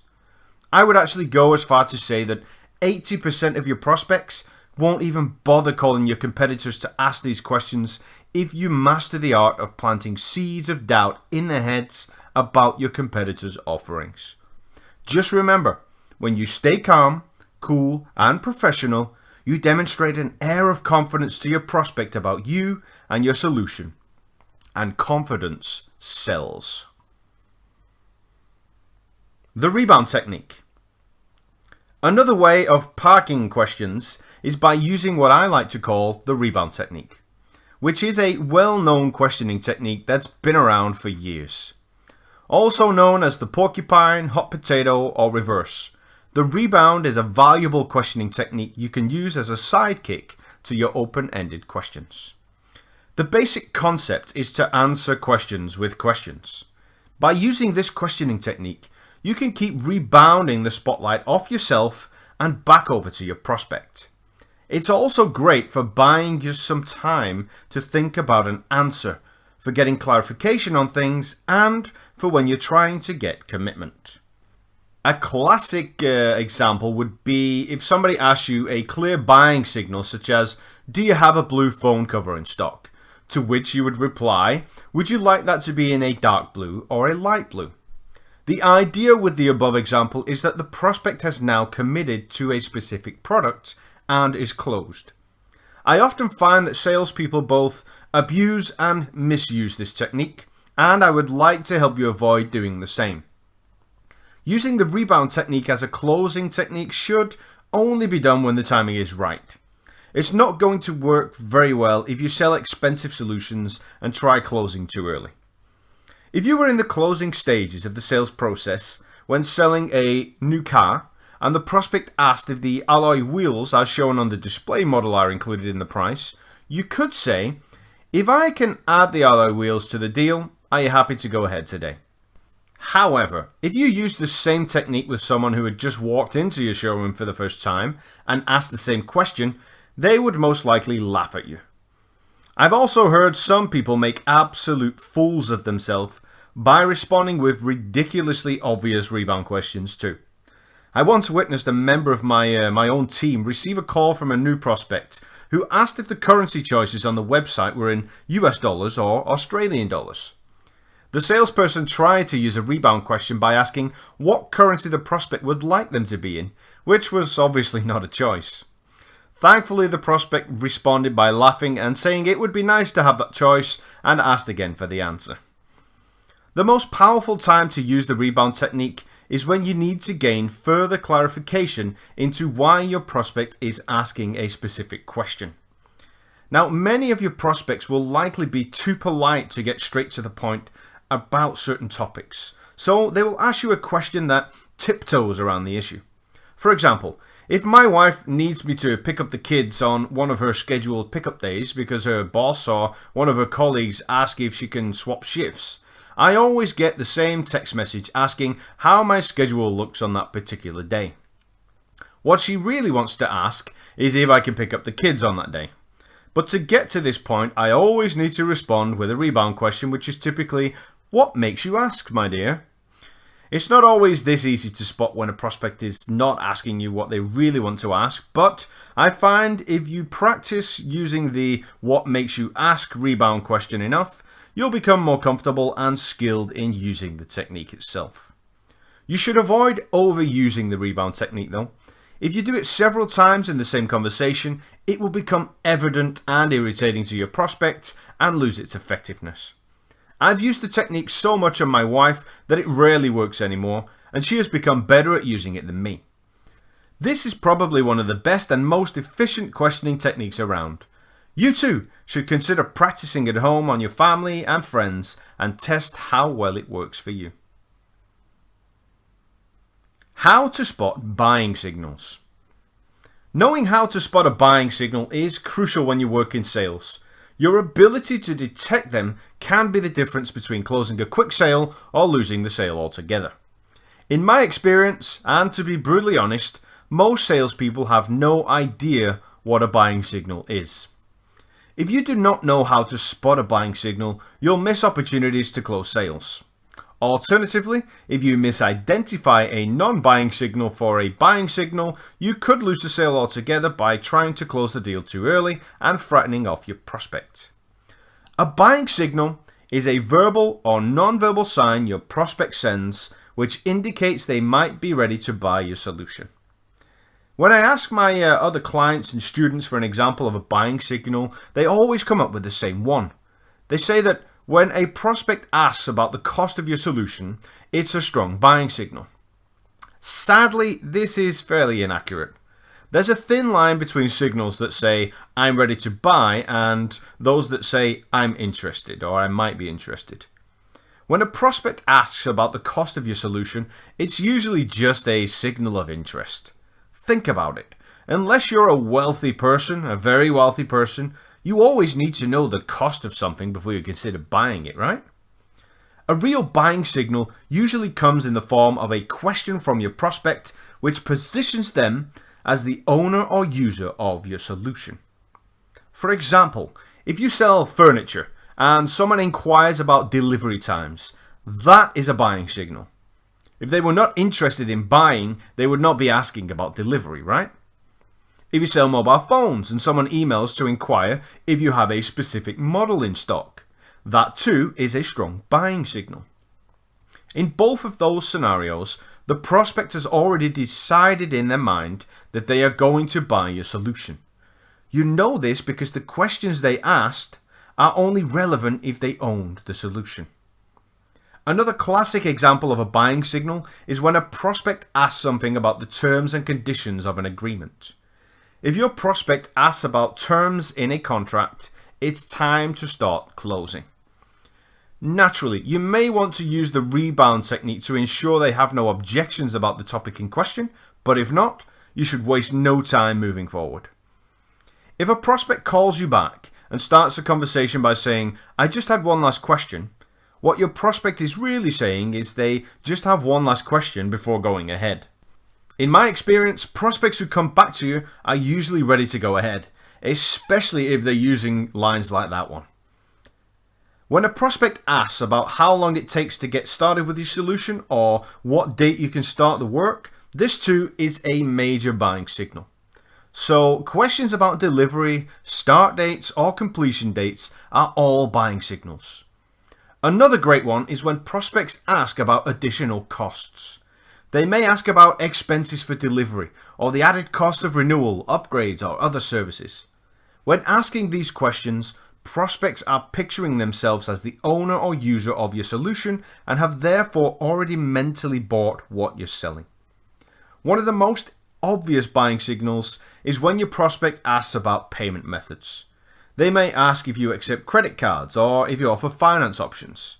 These questions are the easiest buying signals to spot, and you should never lose a sale after being asked this type of question. As I already mentioned, asking rebound questions such as what makes you ask or when would you like delivery or which do you prefer will help you quickly transition from buying signal to closing the sale. Just be careful not to act too soon and ensure you have covered all the other steps in the sales process. Past questions. Drop the jargon.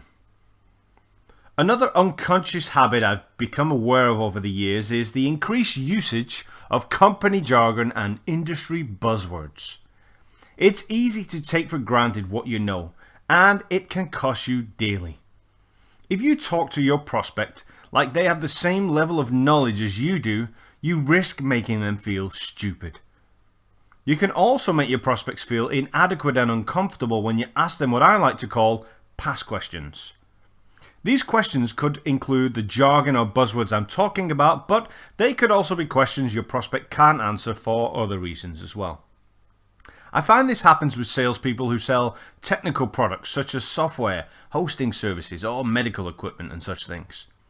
It's easy to get so engulfed in your own work that you begin to assume the world knows what you're talking about when they haven't the foggiest idea. I remember trying to give my dad instructions on how to send me a website address a few years back.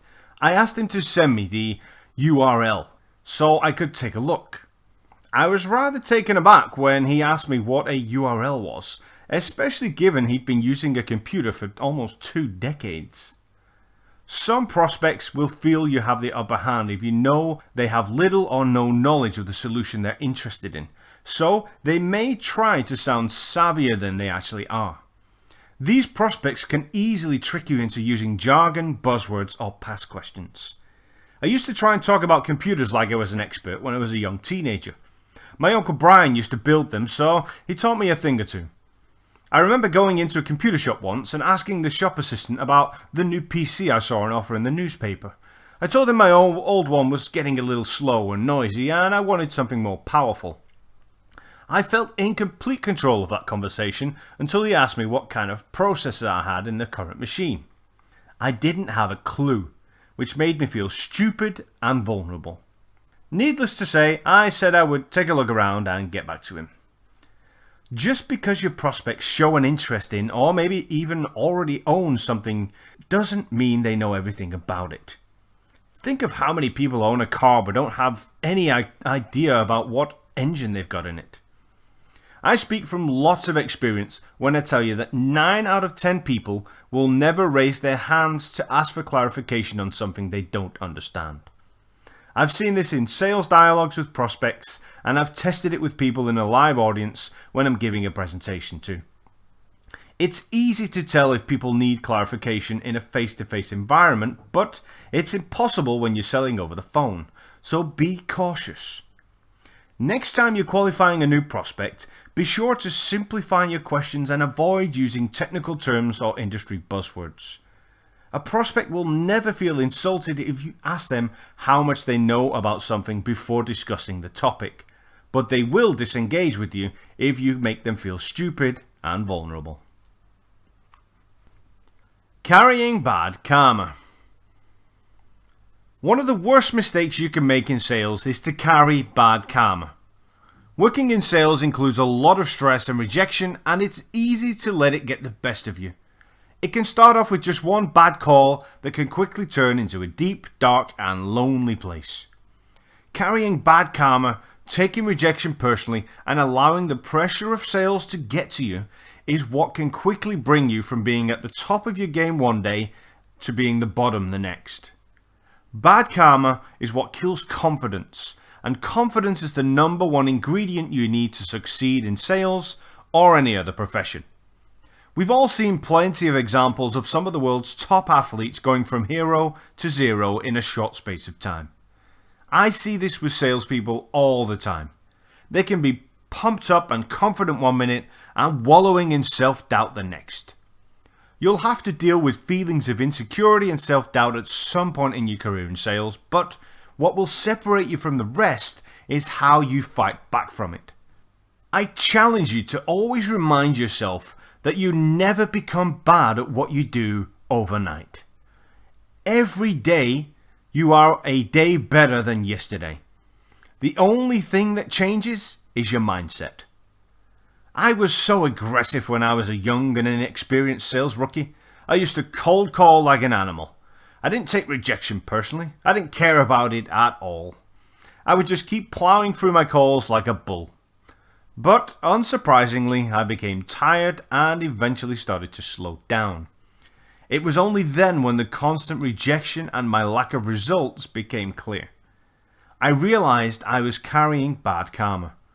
All of that rejection was unconsciously affecting me. I was not only taking it into all of my calls, but I was also bringing it home with me. My mood was dark. I would go home in a sour mood and snap at the slightest thing. Getting out of bed for work back then was a struggle. I cannot for the life of me remember the person who helped me get out of that mindset. The one person who told me I was carrying bad karma throughout all of my calls. But whoever it was, I'm forever grateful. From that very moment, after hearing those words, my prospecting results and attitude completely changed. It's easy to carry bad karma through your calls without being aware you're doing so. You have 1 or 2 calls that go badly, and before you know it, you're just accepting that it's just going to be another rotten day.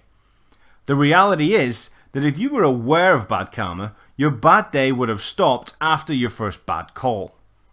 It's all about your mental mindset. If you tell yourself you're going to have a bad day, you'll have one. I used to do what a lot of salespeople do today and vocally express my feelings in the office after the call was disconnected. You may think this is a good strategy to help get it out of your system, but it does not help. It elevates your negative mood just in time for your next call and does the same for your colleagues too. If you have a bad call, take a deep breath, smile, and continue to your next call. If that one goes bad too, grab a cup of coffee or go and get some fresh air for a couple of minutes.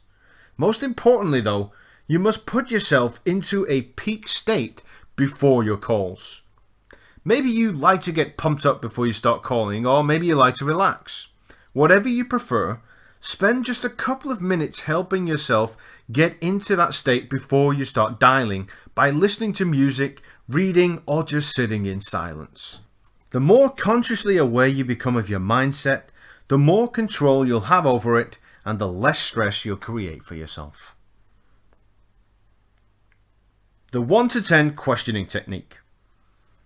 On a scale of 1 to 10, how would you rate this book so far? The 1 to 10 questioning technique is a handy option when qualifying your prospects, especially when you need to get them to give you honest answers. Many salespeople know this technique because it's an easy one to remember and they've probably heard someone use it in the past. The downside, as with other techniques, is that many salespeople misuse it. The most common mistakes when using this technique is to use it too many times in the same conversation. I often hear salespeople using it several times with the same prospect, especially when presenting their solutions. The worst habit you can fall into is asking, on a scale of 1 to 10, what do you think so far? At multiple times of your presentation. It will quickly become obvious and irritating to your prospect. You must learn how to use a variety of different questioning techniques to avoid using the same ones all the time. The broader your questioning toolkit, the less likely it will be that your prospect will start picking up on your methods. Not many of the questioning techniques I teach are new. Most are decades old.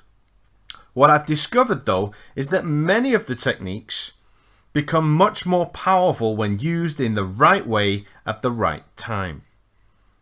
The 1 to 10 questioning technique is perfect to use either when you need to get your prospect to answer a tough question or when you need to isolate some concrete numbers. For example, rather than asking your prospect how happy they are with their current supplier, you could ask them how happy they are on a scale of 1 to 10. Alternatively, if you wanted to get a concrete idea of how much time your prospect spends on a particular task, you could ask them how much time on a scale of 1 to 10 they use on that task.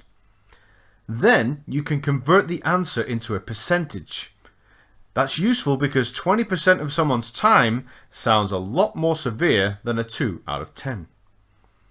Here's an example of how using the 1 to 10 questioning technique together with the closed-ended question I mentioned earlier combine to make a powerful statement without you having to state a point.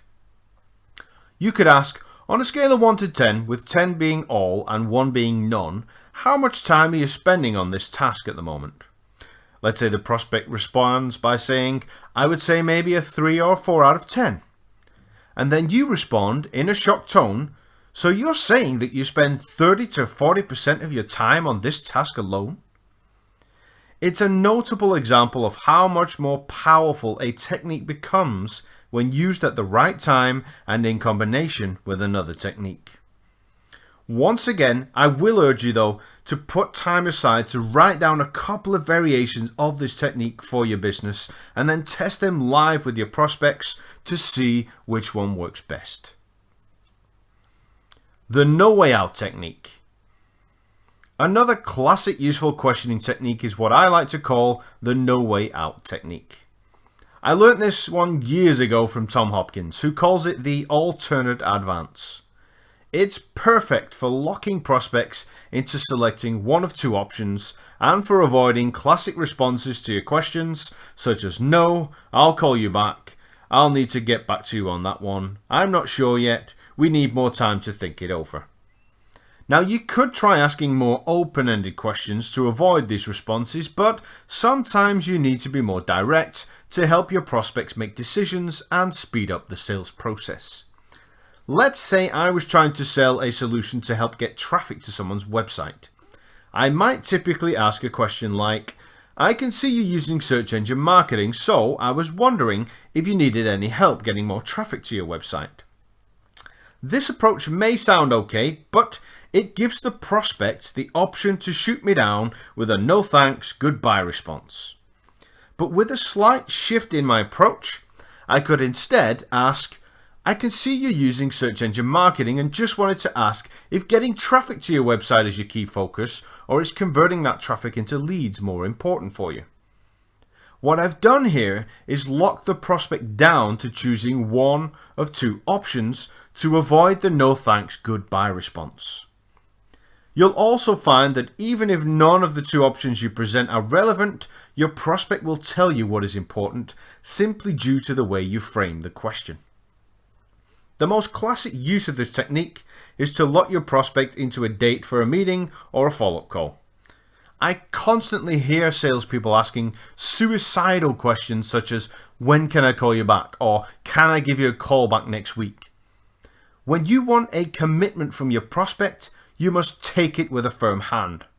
You must avoid asking for permission or giving control of the sales process to your prospect.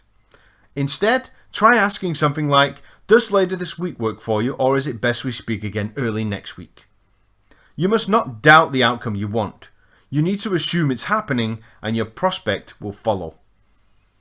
You could also use this when trying to get decision makers involved in the sales process as well. Many salespeople are afraid of asking if they can speak to the decision makers and at best may hesitantly ask if it's possible to speak with them directly. The direct sales professional will instead ask something like, is it best I speak to your CEO directly or should we all jump on a call together? Now, of course, this doesn't always guarantee that you'll get the decision maker on the call, but it's 10 times more effective than asking for permission. Once again, this is another technique that can be combined with others to increase its effectiveness. It's also another example of a technique that is more powerful when used at the right time. A perfect example would be combining it with the rebound technique as part of a test close. For example, if a prospect sent you a buying signal by asking what payment options were available, you could rebound using a no way out question and say, we can offer either payment upfront via credit card or monthly installments. Which do you prefer? As usual, I recommend you write down and test a couple of examples of this technique with your colleagues and then test it with your prospects. Again, remembering not to use it more than once or twice in any single conversation. Buyer motives. Before you can become a master of sales, you must understand the real reasons behind why people buy. You must also learn to uncover the emotional why behind those reasons. When I ask my students to define the word motive, they usually correctly describe it as your reason for doing something. What they forget to add, though, is that it can also be your reason for not doing something. Because you're either motivated to do something or you're not. There are two motives that drive people to make any decision in life: pain and pleasure. You're either driven by moving away from pain, moving towards pleasure, or a mixture of both. Now, it sounds simple enough, but the challenging part comes when you're working with a balance of both. You could be balancing pain versus pleasure, pain versus pain, or pain and pleasure versus pain, and so on. Now, regardless of how hard or easy a decision may be, there's always a motive behind why you choose to do what you do. Take, for example, what motivates you to put clothes on before leaving your home every morning. This decision is most likely highly driven by the avoidance of pain, which comes in the form of embarrassment or the chill on your privates. And when compared to the warmth and comfort of wearing clothes, the naked option stands little chance of winning. Just think about any time in the past where you had a decision to make. It could have been moving to another country, stripping down to your shorts or bikini in front of a group of strangers on the first day of vacation, or quitting a job or something similar. I always like to use the example of stripping down to your shorts or bikini on the first day of vacation. If you're a pale, white, out-of-shape British person like me, then stripping down in front of a pool or beach full of strangers isn't always a simple decision. The classic scenario usually puts the painful embarrassment of showing your pale, white body against the pleasure of getting a beautiful golden tan. On most occasions, the pleasure wins, but it depends on the scenario. There are always other factors that can drive a decision one way or another. For example, if someone had a bad experience of being bullied in school when they got undressed, or if they had a large birthmark on their body or something, this could easily swing a decision so that the pain outweighs the pleasure. If you think about this from a biased perspective, it means every scenario is unique. It also means you need to stop thinking about your prospects like a contact at a company you want to close and more like a unique individual. Believe it or not, your prospects don't make buying decisions because of what's in it for their company. They're driven by what's in it for themselves. The 3 stages of motive. It's important to understand that the motives of pain and pleasure can come in 3 stages: past, present, and potential. You could be dealing with a prospect who has experienced pain or pleasure either in the past or the present, or is thinking about what potential pain or pleasure could occur if they make a decision. Now, each one of these stages could easily outweigh the other, depending on the circumstances. But it's common that pain or pleasure in the present can be the most powerful. So let's go back to pale British me on the beach, for example. I'd say I have an average body, so my level of discomfort when taking off clothes is on the small scale. The same applies to the pleasure motive because I'm a married guy with 2 young kids. It's not very often I run around half naked showing off my tan, so my pain/pleasure motive are fairly evenly balanced. But when we look at this same scenario using the 3 stages of motive, the decision may start to get a little easier because I then balance the immediate pain in the present of taking my clothes off now against the potential pleasure of getting a nice tan in the future. This decision for me is usually always an evenly balanced one, and because I'm not ashamed of my body or too bothered about the opinion of others, I usually just strip off and jump in. But the second you added or changed the stage of motive, the decision could be entirely different. If I were a single guy in great shape, my motivation for getting a great tan would be much stronger, and I wouldn't even think about any pain. On the other hand, if I put on a lot of weight and felt ashamed of my body, I would keep on my clothes because the potential pain of the present would be much stronger than the potential pleasure. Now, believe it or not, this is what you're working with every time you deal with a prospect. Therefore, it's critical to get down to an emotional level of questioning with each prospect. Everyone has hidden pains and pleasures, and they might be the deciding factor behind whether or not your prospect says yes or no to your proposal. Questions to uncover motive. You need to overcome your fear of getting down to a personal level with your prospects to uncover their motives. This is because they're unlikely just to come out and start telling you about their past or present problems. Most salespeople use the strategy of asking opening questions like, "What is your current biggest challenge at the moment?" to uncover some pain. But like many other sales strategies, it's cliche and it's overused. 99% of salespeople end up talking to prospects about exactly the same challenges. giving you a chance to stand out by talking to them on a deeper level about their personal problems or goals. To get deeper, you'll need to begin using with what I like to call impact questions. You should integrate these questions into your overall questioning and qualifying strategy to ensure you not only uncover your prospect's needs, but discover just how serious those needs are. This will also help you save wasted time working on prospects who have a need but don't necessarily have the motivation to make a decision right now. There are two types of impact questions. There are general impact questions and there are personal impact questions. Once you've qualified a prospect enough to uncover that they have a basic need for your solution, you should then ask them a general impact question. General impact questions usually focus on the knock-on effect that something is having or will have on your prospect's department, website, or business. For example, if a prospect is having problems with high shopping cart abandonment rates, you could ask what impact that is having on their business. You should probably consider the position of your contact person before deciding what area to focus your impact question on. If you're dealing with the business owner of a small company, talk about the impact on the business. Alternatively, if you're dealing with a mid-level manager in a large corporation, focus on the impact on the department or team. Your prospect's answer to your impact question should give you a reliable indication of how much of a need they actually have. But you need to pay close attention, as usual, to the tone and choice of words in their response.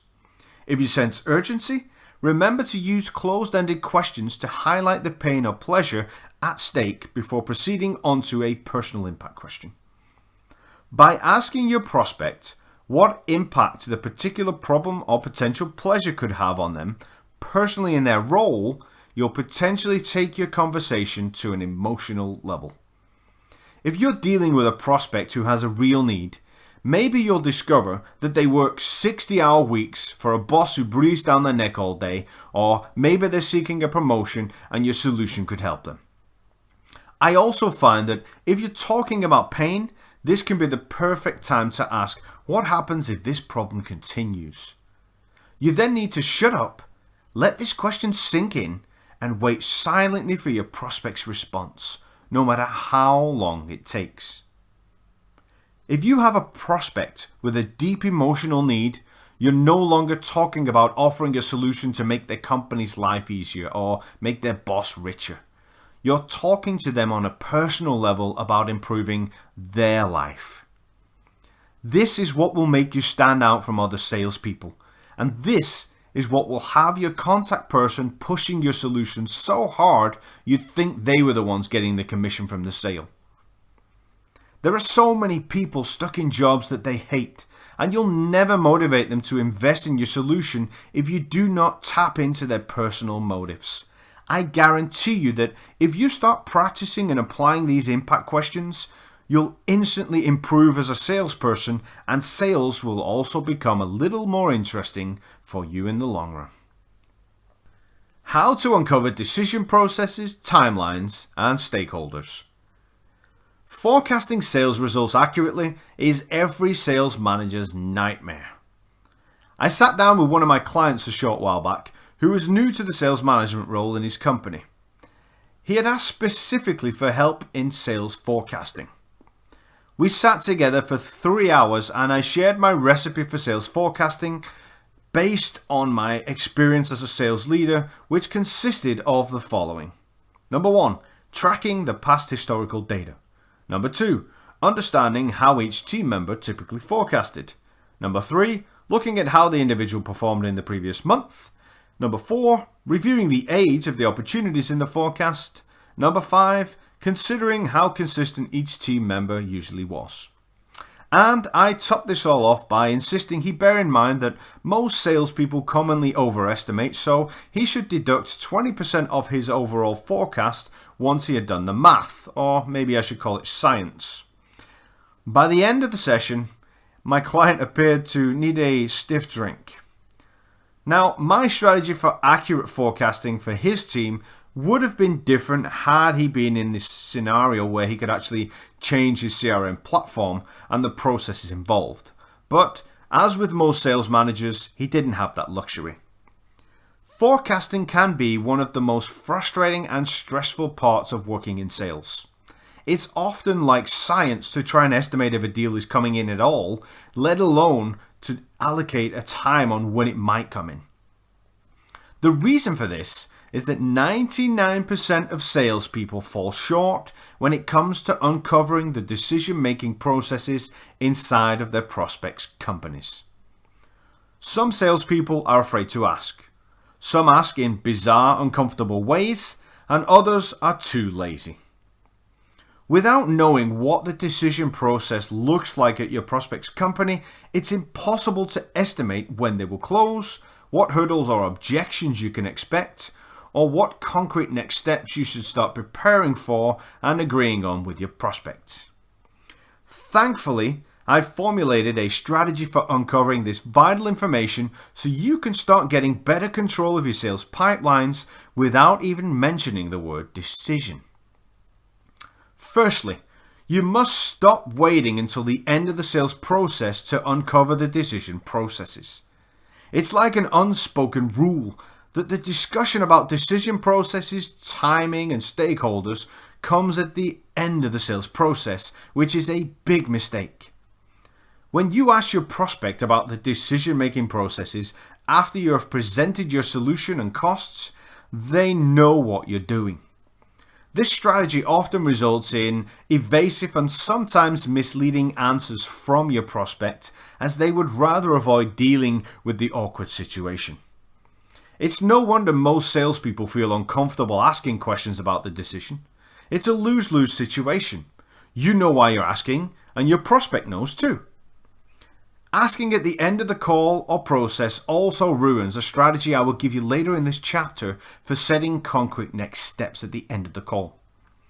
Rather than asking the decision-making questions at the end of the sales process, you need to ask them once you've qualified that your prospect has a real need for your solution. Now, depending on the length of your sales cycle, this could come in the middle of your first call or at the beginning of your presentation. The timing immediately disarms your prospect, as it feels like part of the qualification questions you've been asking, thus increasing the chances of you getting honest answers. It will also help you find other people who should attend the actual presentation. For the sake of clarity, here is the order in which the steps of this part of your sales process should look. First, you ask your qualifying questions. Then comes the impact questions. Then comes the decision-making questions, after which comes the presentation, after which you discuss the objections and handle the objections. Next is the pricing and maybe the negotiation part, followed finally by the closing. Now, you need to work on how you word these questions to avoid them sounding obvious or awkward. You can do this by using 3 straightforward and very efficient process questions.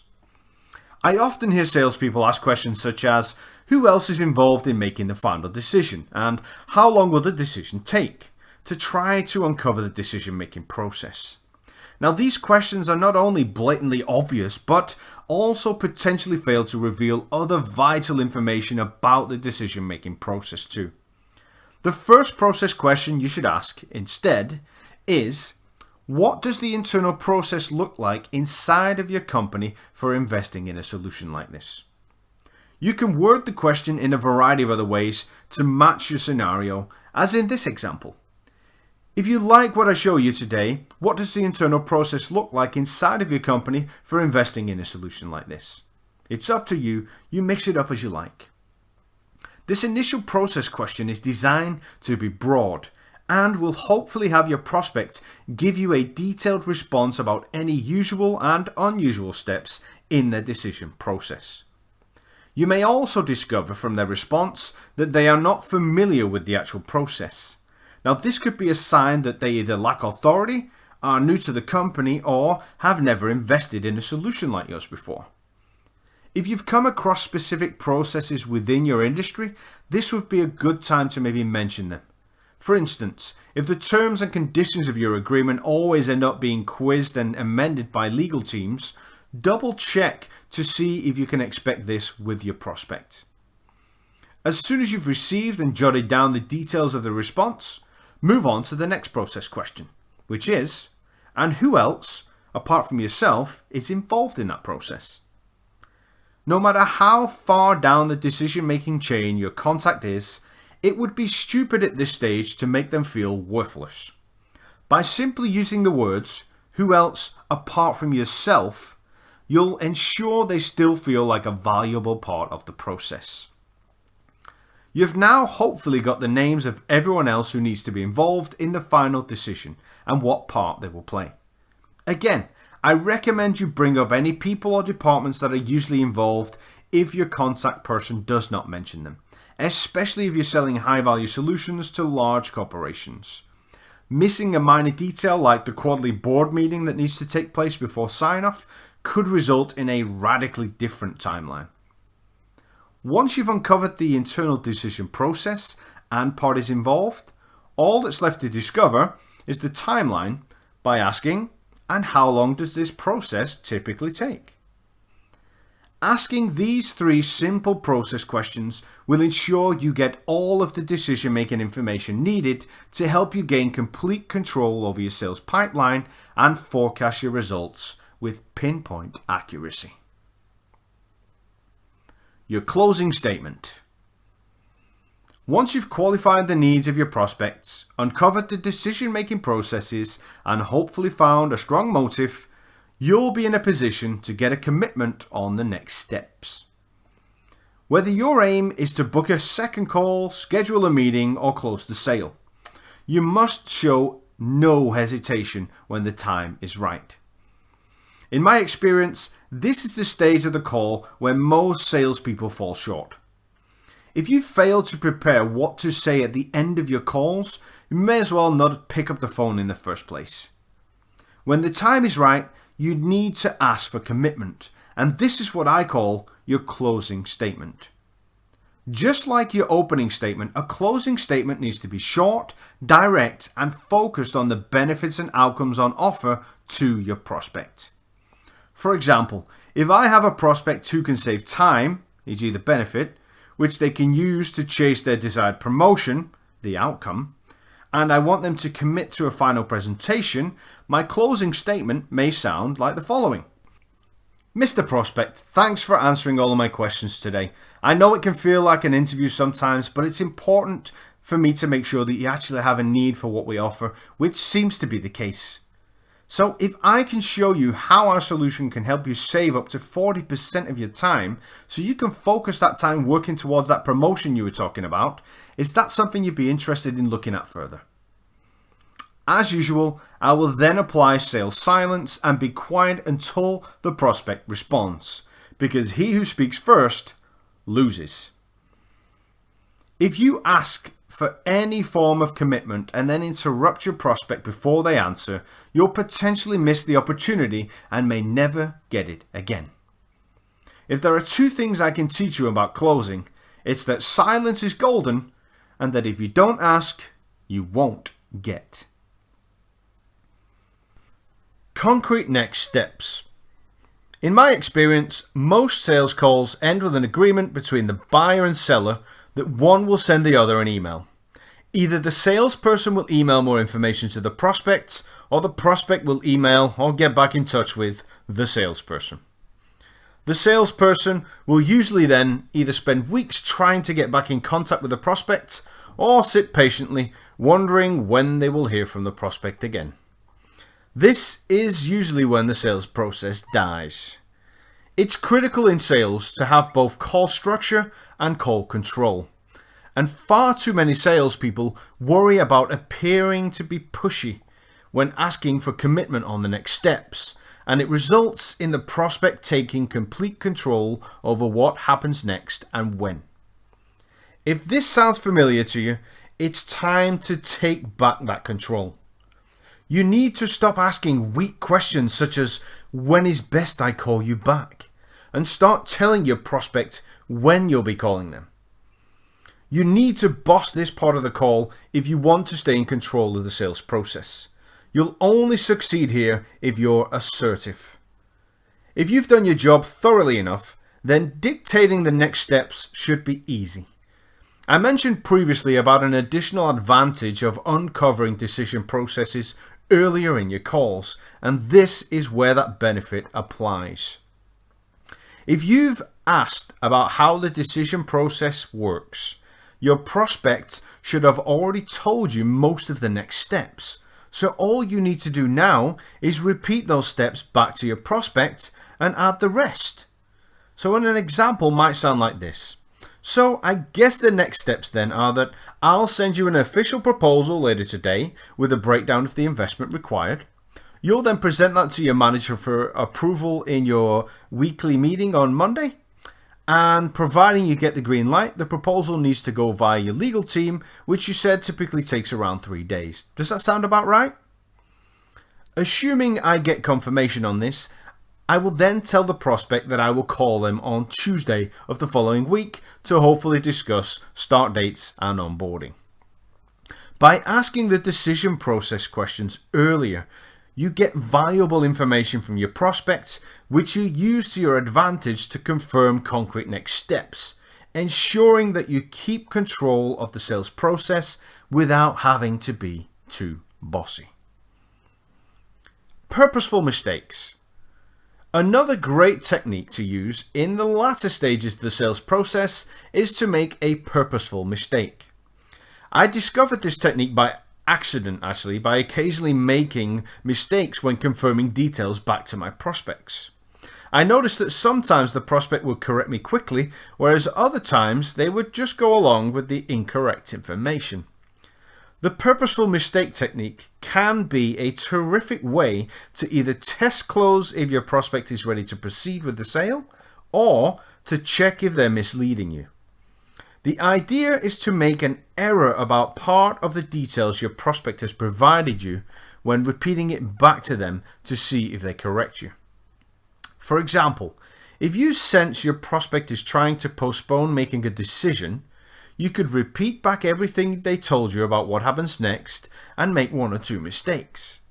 If they correct you, it's a good sign they're telling you the truth. If they do not, you should ask them to confirm again what value they see in your solution, or ask them what potential hurdles might be standing in the way of them investing in such a solution. A good example of using this technique as a test close is by confirming back dates or numbers incorrectly. If a prospect tells you they need a solution in place by the 1st of September, confirm this back to them later in the conversation as the 1st of October. If they say they need 20 users or licenses, confirm it back as 30.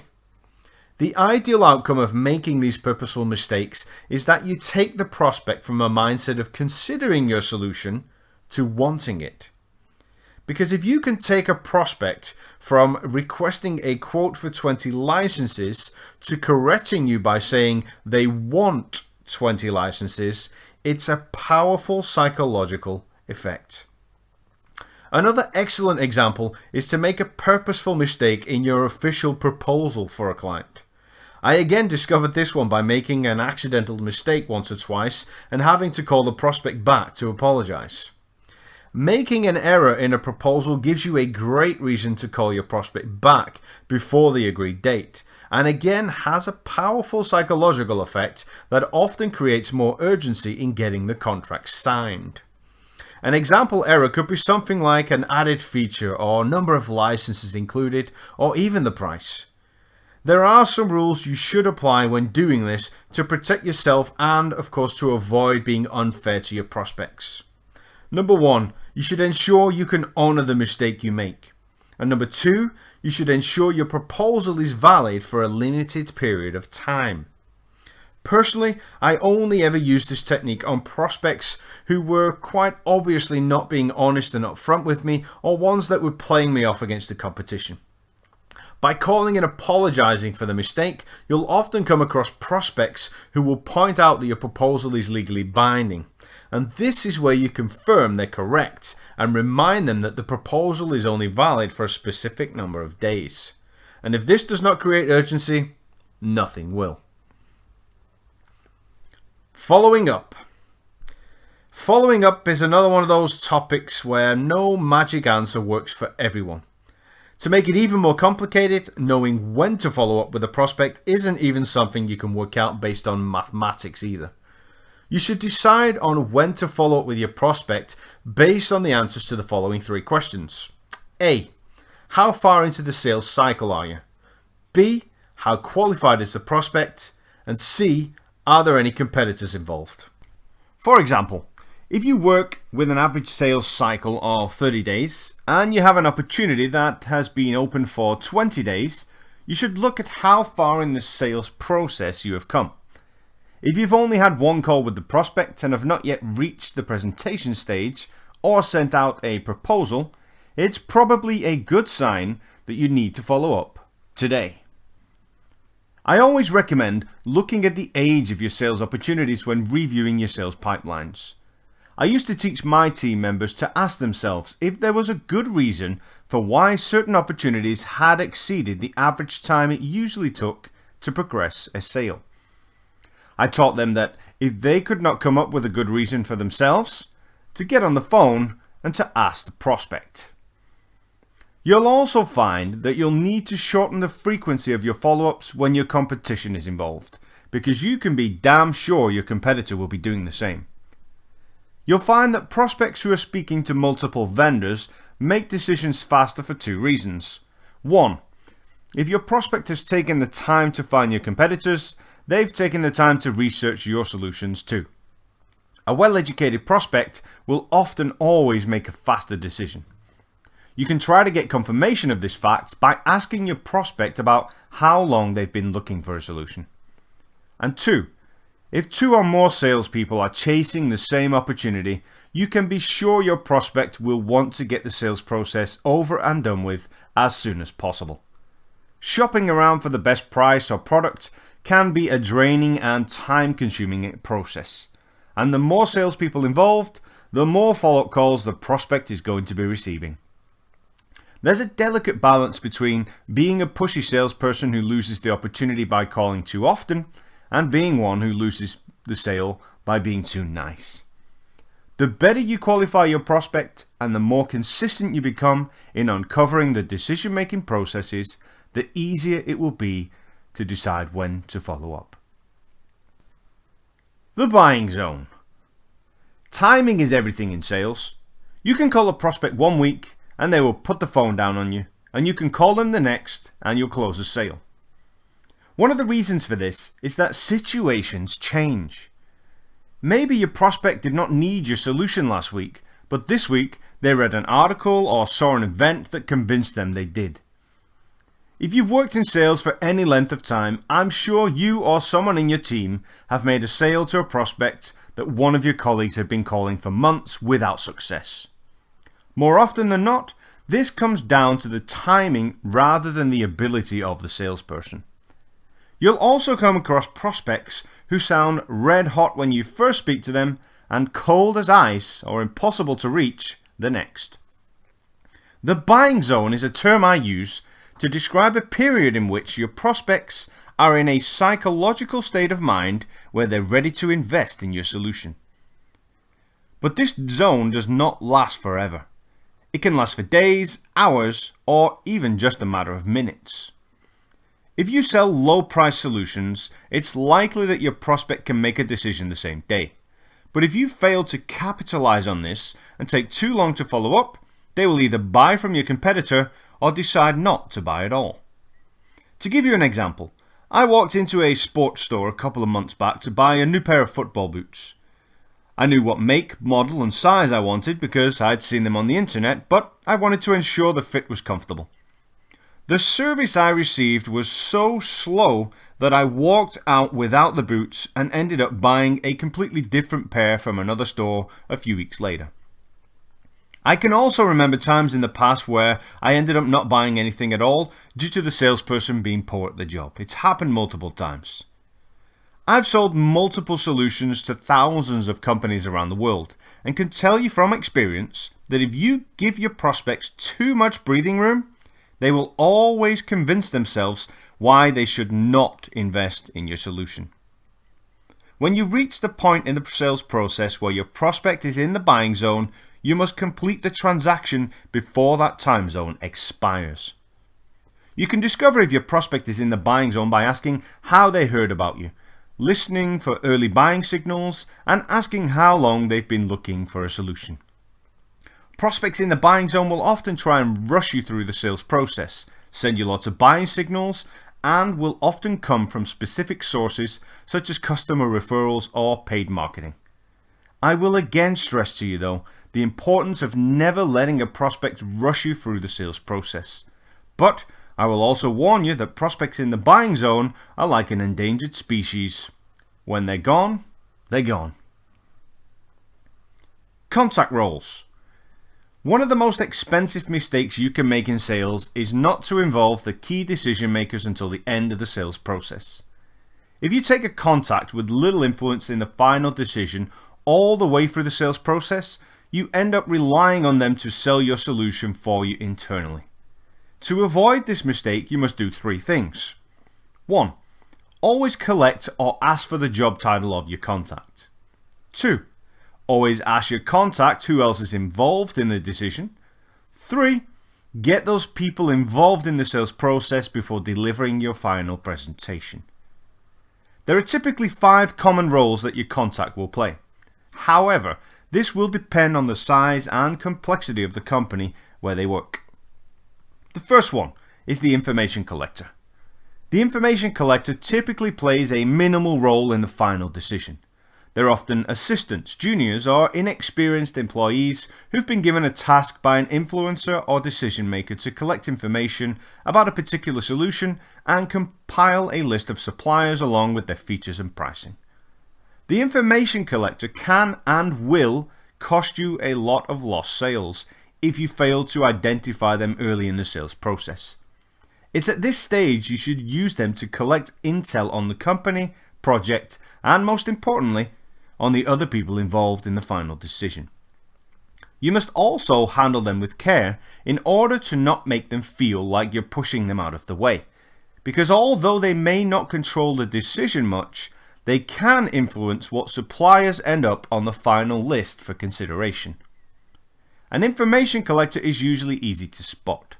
They will often have all of their questions ready to ask and will typically not be able to answer the more detailed qualifying questions. By asking why they're looking for such a solution or digging into the impact questions, you'll expose their lack of understanding and knowledge of the project. Using tools such as LinkedIn to check out their profile, job description, and length of time at the company is also an effective way of evaluating how much influence they have in the decision. The second contact type is the internal influencer.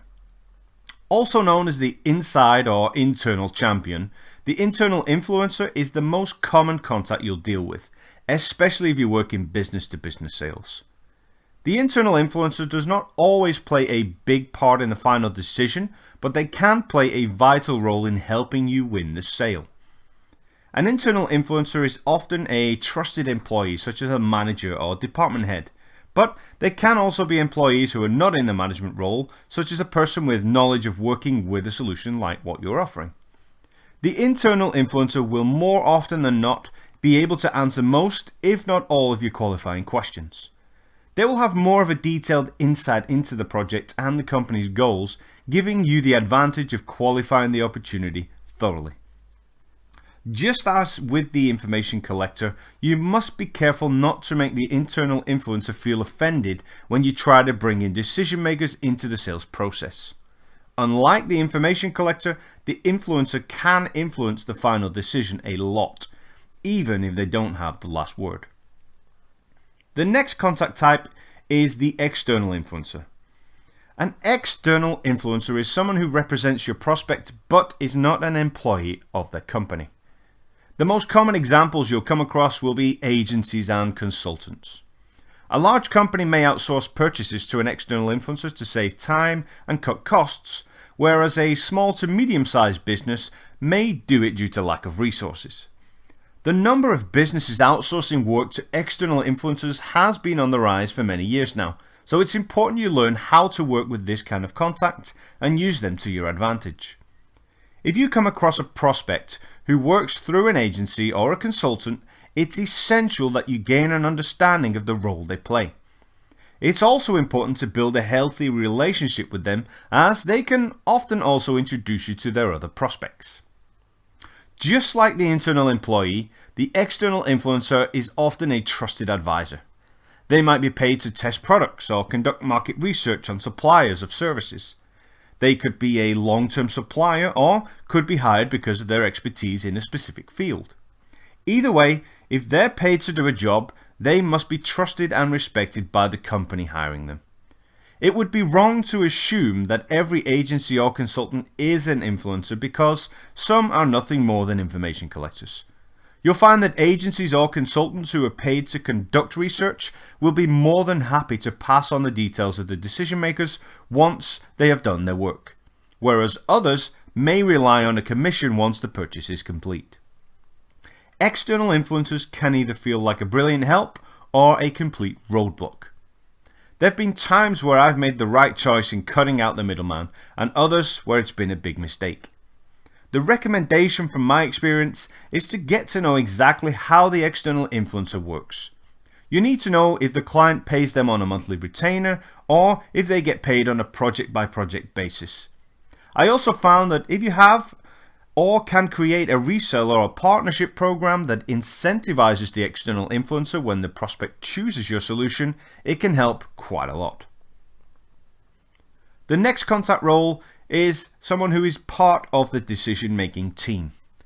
The contacts who are part of the decision-making team are those who can play a significant role in the decision but can't give the final yes. In an ideal situation, you'll get to present your solution to everyone involved in the decision-making process, but this is rarely the case. Some decision makers are control freaks who often become bottlenecks, whereas others trust their people more and do nothing but sign off on purchases over a certain limit.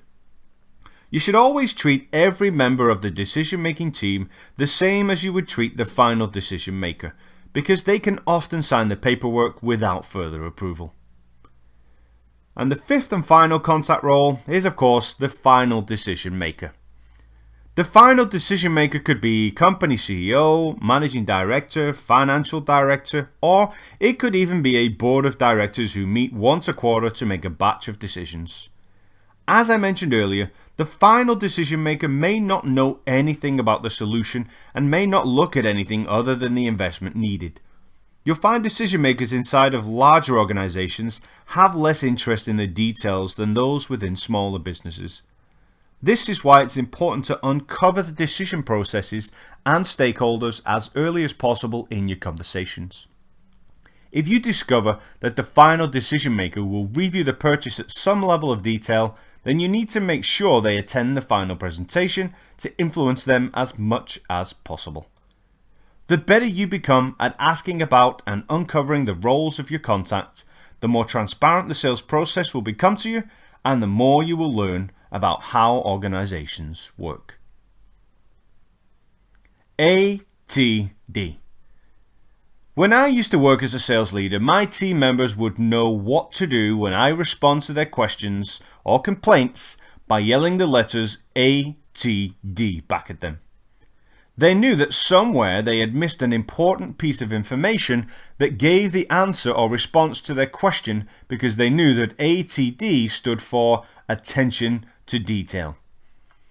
Sales is a high-pressure and fast-paced profession. You're often running from meeting to meeting, responding to emails on the fly, and trying to rush through your call list to keep up with your workload and achieve your target.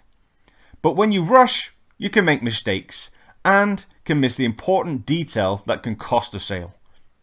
Here's a few real examples of scenarios where I or my team members failed to pay attention to detail, resulting in varying consequences ranging from wasted time to lost sales.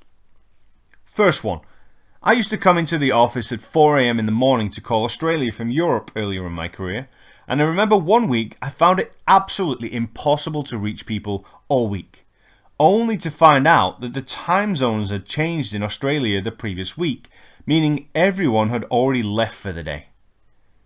Next one. I remember one of my sales team members was frustrated at the end of the month because she could not get a hold of their team's best opportunity. I reviewed the notes on the account and could see the contact person was on vacation for 3 weeks. Third one. I once lost a sales opportunity because the prospect surprised me at the last minute by going with the competitor. I later noticed I had made a note after my first call with that prospect, and they'd told me that they'd been speaking with multiple suppliers, but I had forgotten. Next, I once had a team member needing to close just one final sale to hit her personal sales target and take us to team goal. She'd been trying to call and email the prospect all day without success and left the office feeling defeated. When I took 5 minutes to review the contact information, I realized the contact had a mobile number in his email signature. I called him, explained the situation, and we had the signed contract within the hour. These are just a few of the many simple mistakes you can make when you don't pay attention to detail. So next time you feel rushed or stressed and you're struggling with a certain situation, just whisper the letters ATD to yourself and think about what piece of information you could have missed that might have caused the problem. Objection handling. Throughout the sales process, you'll have to handle a variety of objections from your prospects. They'll tell you they're not interested, they're happy with what they have, your pricing is too high, your solution does not meet their standards, and so on. I find that most salespeople are poorly prepared for handling objections. They react defensively, drop their price, and go on an offensive pitch of features before they understand the objection. The most important thing to understand is that an objection is not a rejection. When a prospect objects, it's usually nothing more than a request for further information or clarification on something. But it can also just be because your timing is off. I love handling objections, and with the right understanding and strategy, you can too. But to do so, you must first have the following 3 components in your sales toolbox. First, you must have good product and industry knowledge. You need to be sharp when it comes to your product knowledge because although you don't use features to sell, you still need to know what features can help a client solve a problem or reach a goal. And when it comes to industry knowledge, you, of course, need to know the key strengths and weaknesses of your competitors and also understand how the industry works so you can come across as a knowledgeable expert. Number 2, good questioning techniques. You need good questioning techniques because questions buy you time and help you get to the root cause of what your prospects are telling you and can also help you go directly from handling the objection to closing the sale. And number 3, confidence. You must feel confident in yourself to handle objections effectively. A solid knowledge of your solution and industry combined with your good questioning ability will go a long way to giving you the confidence needed. But experience is also vital.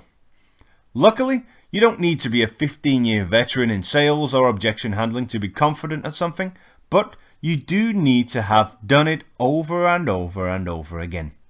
Practice makes perfect. Many salespeople mentally give up when they hear the first objection, but as soon as you realize that objections are a sign that your prospect is interested in your solution, the better you'll become at handling them. An objection can be a sign of your prospects rationalizing their decisions with logical thinking, which means you're entering the final stages of the sales process. So it's important to stay calm, slow down if needed, and smoothly guide your prospect to sign on the dotted line. The 3 types of objections. I've discovered over time that objections come in 3 forms: smokescreens, real objections, and brick walls. The smokescreen is by far the most common objection you'll come across.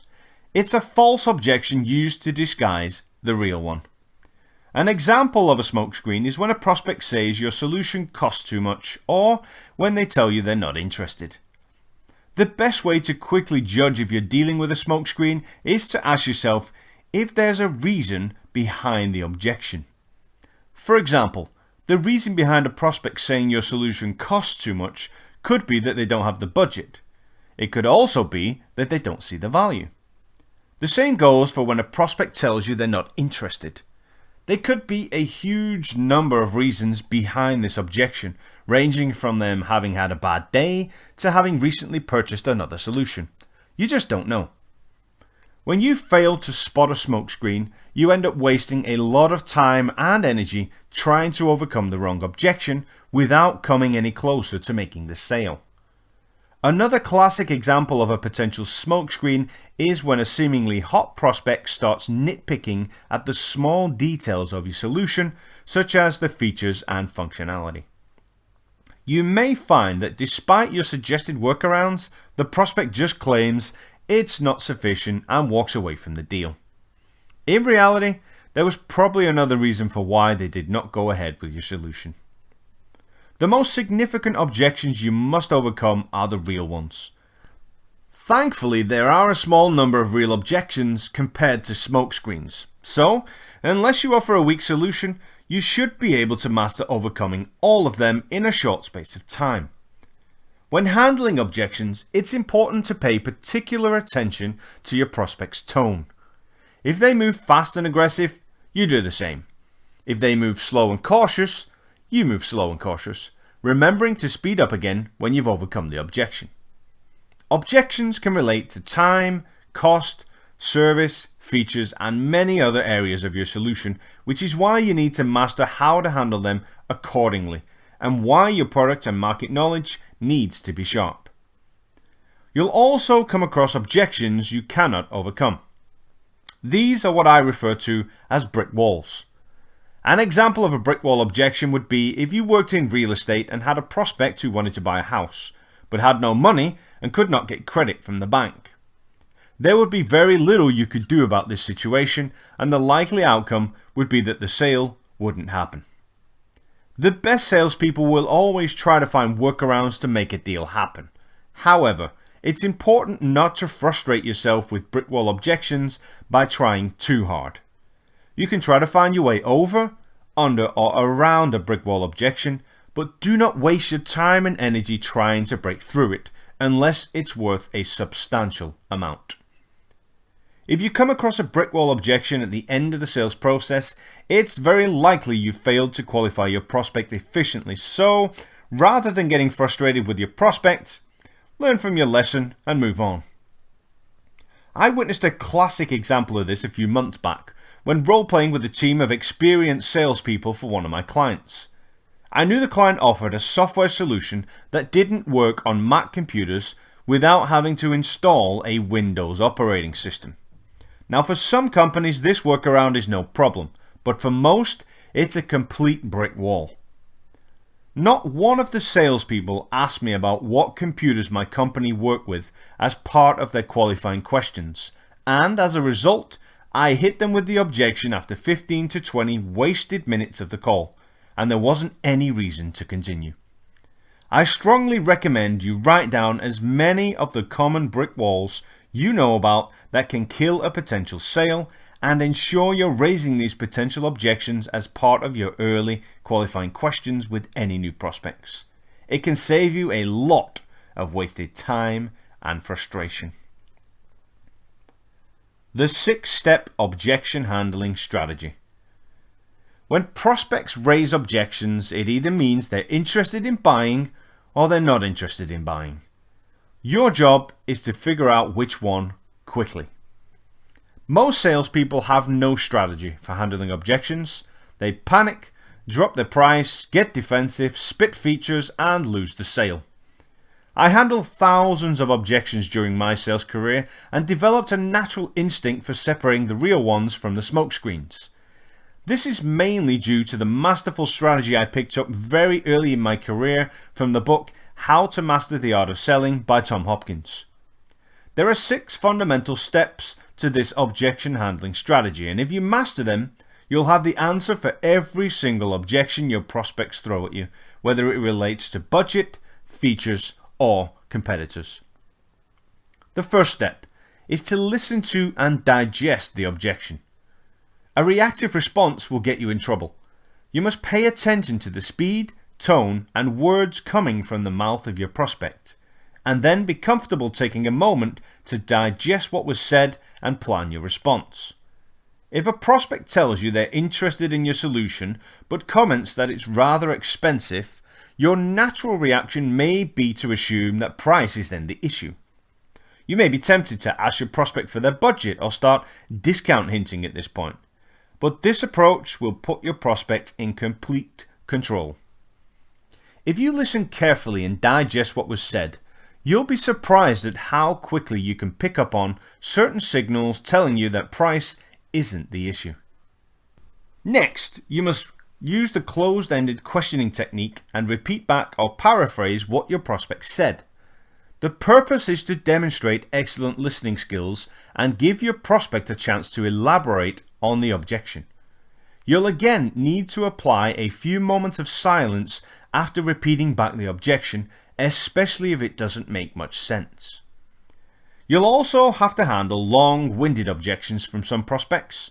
I highly recommend using the option to paraphrase rather than repeating in these cases. A prospect may tell you they've reviewed the contract terms, sat down with colleagues to discuss, and can't justify the investment in your solution at this moment in time. When you master how to listen, digest, and paraphrase, your response may be to say something like, "So you're saying you can't justify the investment due to the contract terms." What you've done here is taken a step towards isolating the exact objection. It's highly unlikely a prospect would spend time reviewing contract terms before they decide if they can justify the investment. So if you get a yes response to your closed-ended question, you can then move on to step 3. Once you've isolated the concern, you need to dig deeper by asking open-ended questions in step 3. For example, my natural response to the objection I just used would be to ask, what part of the contract terms are you concerned about? If the prospect responded saying they are concerned with the upfront payment, you could then respond by asking, would it help if I split the initial investment into 2 payments? You must never try to handle an objection before you know the exact details. You may need to go back and forth with open and closed-ended questions before you move on in order to avoid wasting time trying to overcome smokescreens or brick walls. Step 4. Once you have a positive response to your open-ended question and you know you're handling a valid objection, you must now provide an answer to the objection. Your answer may be to explain that you'll need to get approval from your finance department on the new payment terms, or if the objection relates to another concern, you may need to explain how something works or how you handle a particular scenario. The 2 most common mistakes salespeople make at this point is providing detailed and boring answers and assuming they've overcome the objection if the prospect seems happy. Step 5. You must confirm your prospect is happy with your answer by using the heat check technique. A heat check is a simple open-ended question which gets your prospect to confirm they accept your answer. You should avoid using heat checks such as, does that sound okay? Because okay may not be enough to overcome the objection. You must get solid confirmation that your answer is accepted. I recommend using heat checks such as, will that work for you?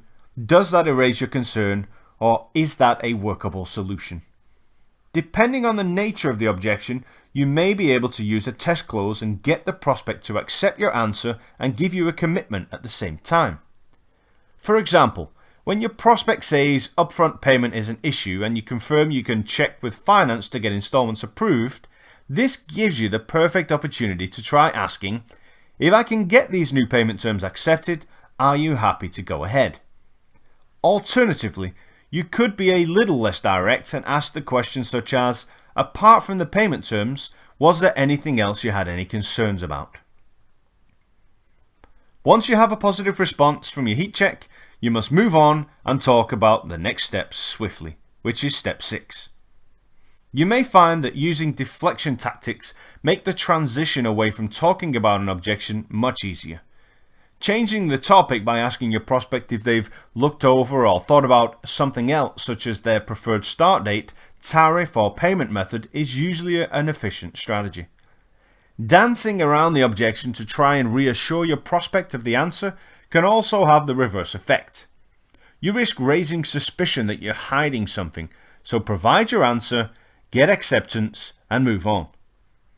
With these 6 simple steps, you can isolate and handle pretty much any objection your prospect comes up with and take them quickly into the closing stages of the sales process, but you must be aware of the serial objector. Regardless of how effective you become at handling objections, you'll always meet prospects who have a new objection for every one you overcome.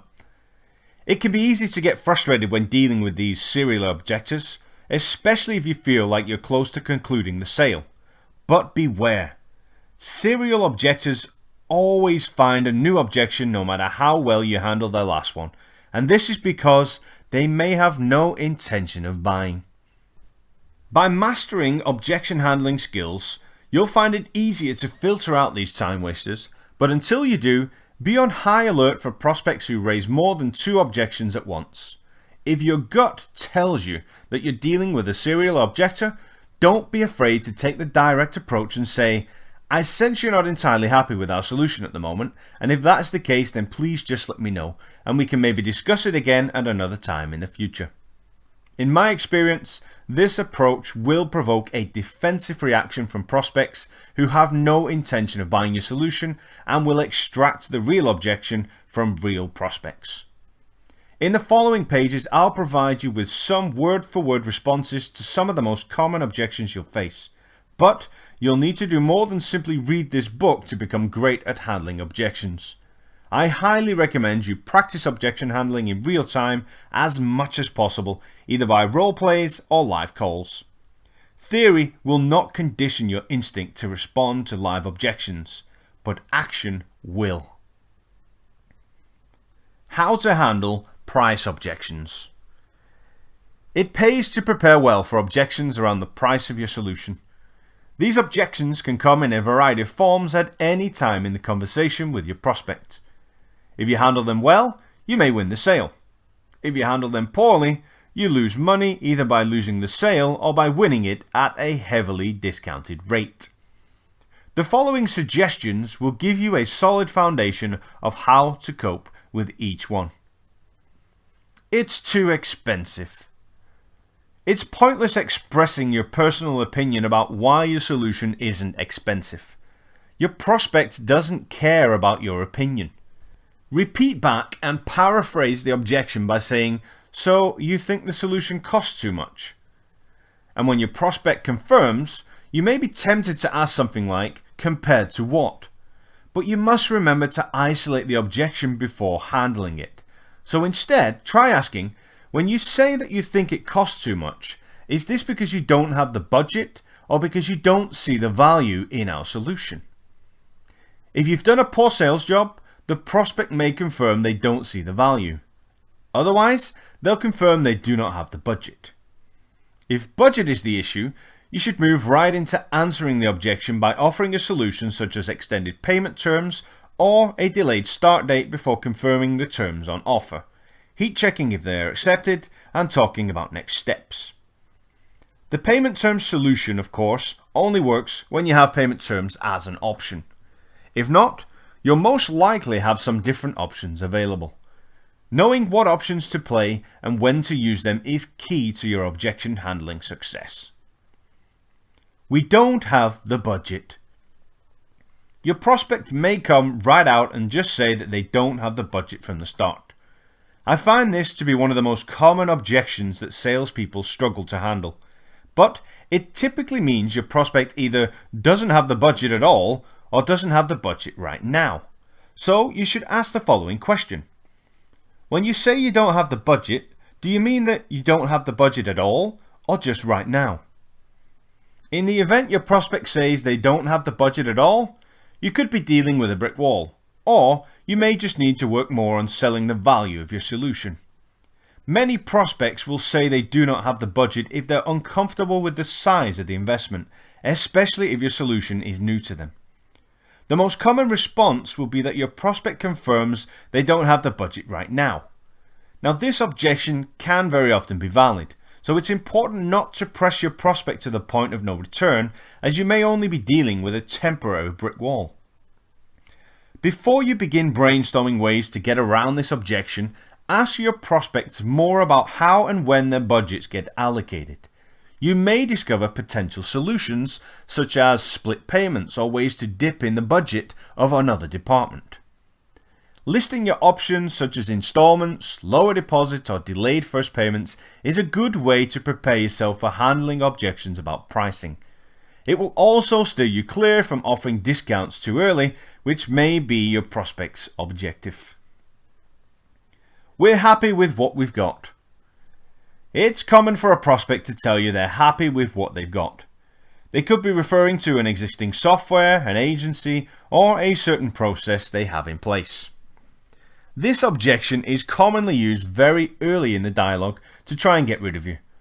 It's essential that you don't get into objection handling mode so early in a conversation. Instead, work on parking the objection and respond positively, saying something like, "That's great to hear. What solution do you have in place at the moment?" And then continue with your planned qualifying questions. You may not always get away with parking the objection, so here is a word-for-word strategy I used a while back when someone said they were happy with their current provider. The prospect said to me, "Thanks for the call, but we're happy with our current provider." To which I responded, "So your current provider meets all of your present needs then?" And the prospect just said, "Yes, thank you." And just before I let her go, I just said, "Can I just quickly ask, what do you like best about them?" The prospect, after a short moment of silence, said to me, "We have a long-standing relationship with them, so they know our business very well." To which I responded, "So it sounds like knowing your business is a crucial advantage for any provider then." The prospect immediately said, "Yes, absolutely." Now at this point in the conversation, it was clear the prospect was happy with their current provider, but this didn't mean they weren't open to better options, so I decided to have a nothing to lose attempt. And I said, "If I told you that I'd spent the past 10 years working with clients from your industry and combine that with my unique benefit in this situation of being able to bring a fresh approach, would that sway you to take a little more time to consider what we offer?" The prospect turned out to be too comfortable to pull away from the competition in the end, but I did manage to overcome their objection and persuade her to give me the opportunity to present my solution, which was my objection. My approach may seem a little direct, but with tough objections like this one, you'll sometimes need to really sell yourself and express an extreme level of confidence to get a chance. So long as you remain humble at the same time, you've nothing to lose and everything to gain. When and how to discuss pricing. When and how to approach the topic of pricing with your prospect varies depending upon the length of your sales cycles. If you work with cycles of less than 30 days, it's likely you'll discuss pricing in detail in your first or second dialogue. If you work in cycles that are longer than 30 days, you should avoid discussing pricing in detail until the second or third conversation. Regardless of when you plan to discuss pricing, your prospect will almost always ask about it before you're ready. When this happens, you must remember to use the price range strategy I mentioned earlier in the book to avoid discussing in further detail. Above all, there are 3 things you must do before discussing pricing in any detail with your prospect. You must know exactly what your prospect needs by qualifying them. You must present your value presentation and communicate the values. And you must convince yourself your solution can offer the prospect substantial value. If you fail to qualify your prospect thoroughly before discussing pricing, you leave yourself open to objections. Depending on how complex your solution is, you may also risk overloading your prospect with so many choices they can't make a decision. There are studies which prove that if you present someone with too many options, they're likely to either select the choice which is most comfortable or to avoid making a decision at all. Think about that. If you're trying to pull your prospect away from a competitor towards a new way of working, or maybe even to your highest price solution, what's the most comfortable decision they could make in those situations? It's definitely not switching suppliers, trying something new, or selecting the most expensive option, so be careful. If you sell a solution with too many options to choose from, you must add more qualifying questions to your list to make sure you're crystal clear on exactly which solution your prospect needs when it comes to discussing pricing. It's your job to choose and your prospect's job to decide. By investing more time in qualifying your prospect, you won't only know what value to focus on during your presentation, but you'll hopefully also be able to narrow your offer down to one or two choices when you discuss the final investment required. You should also remember to use the term investment rather than cost or price of your solution, because the money is just a small part of the overall investment.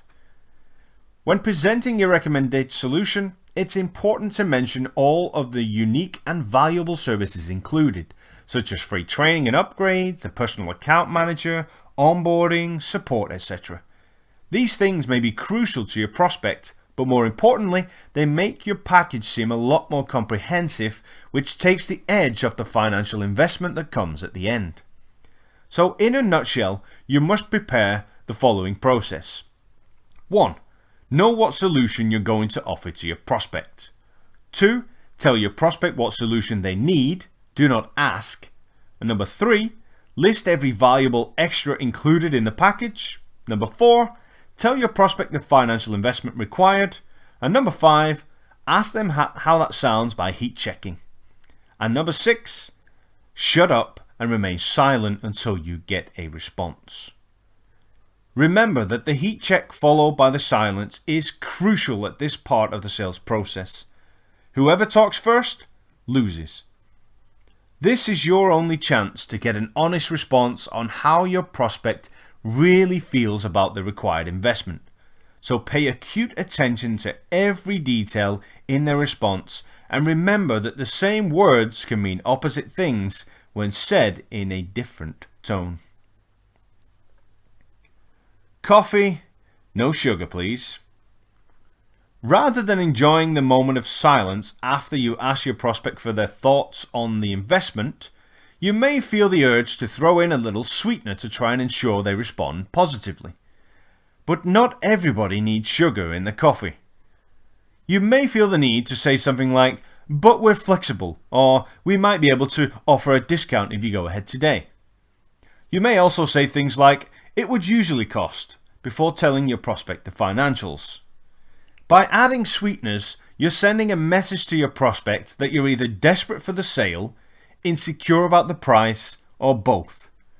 The worst case scenario is that you do this to a prospect who is interested in buying, but they either become suspicious and walk away, or hustle you down to your rock bottom rate. If you have a habit of discount hinting too early in the sales process, your prospects will take advantage of you and your earnings potential will be limited. Not all prospects expect or ask for discounts. I guarantee that most don't have the cheek to even ask. But when they do ask, it's important to start closing if the timing is right. A prospect who asks, "Is that your best price?" either has an objection or is ready to buy and is starting the negotiation process with you. Your job is to figure out which one. I always like to respond with a rebound question such as, "What makes you ask?" because it puts the prospect on the spot and will often get you the truth. Alternatively, you could start asking some test close questions such as which package the prospect wants or what date they want to start. These questions will give you an instant sense of how serious the prospect is about going ahead. So just remember, next time you get that urge to drop in a little sweetener, it's an expensive mistake made by weak, insecure salespeople who are desperate for the sale.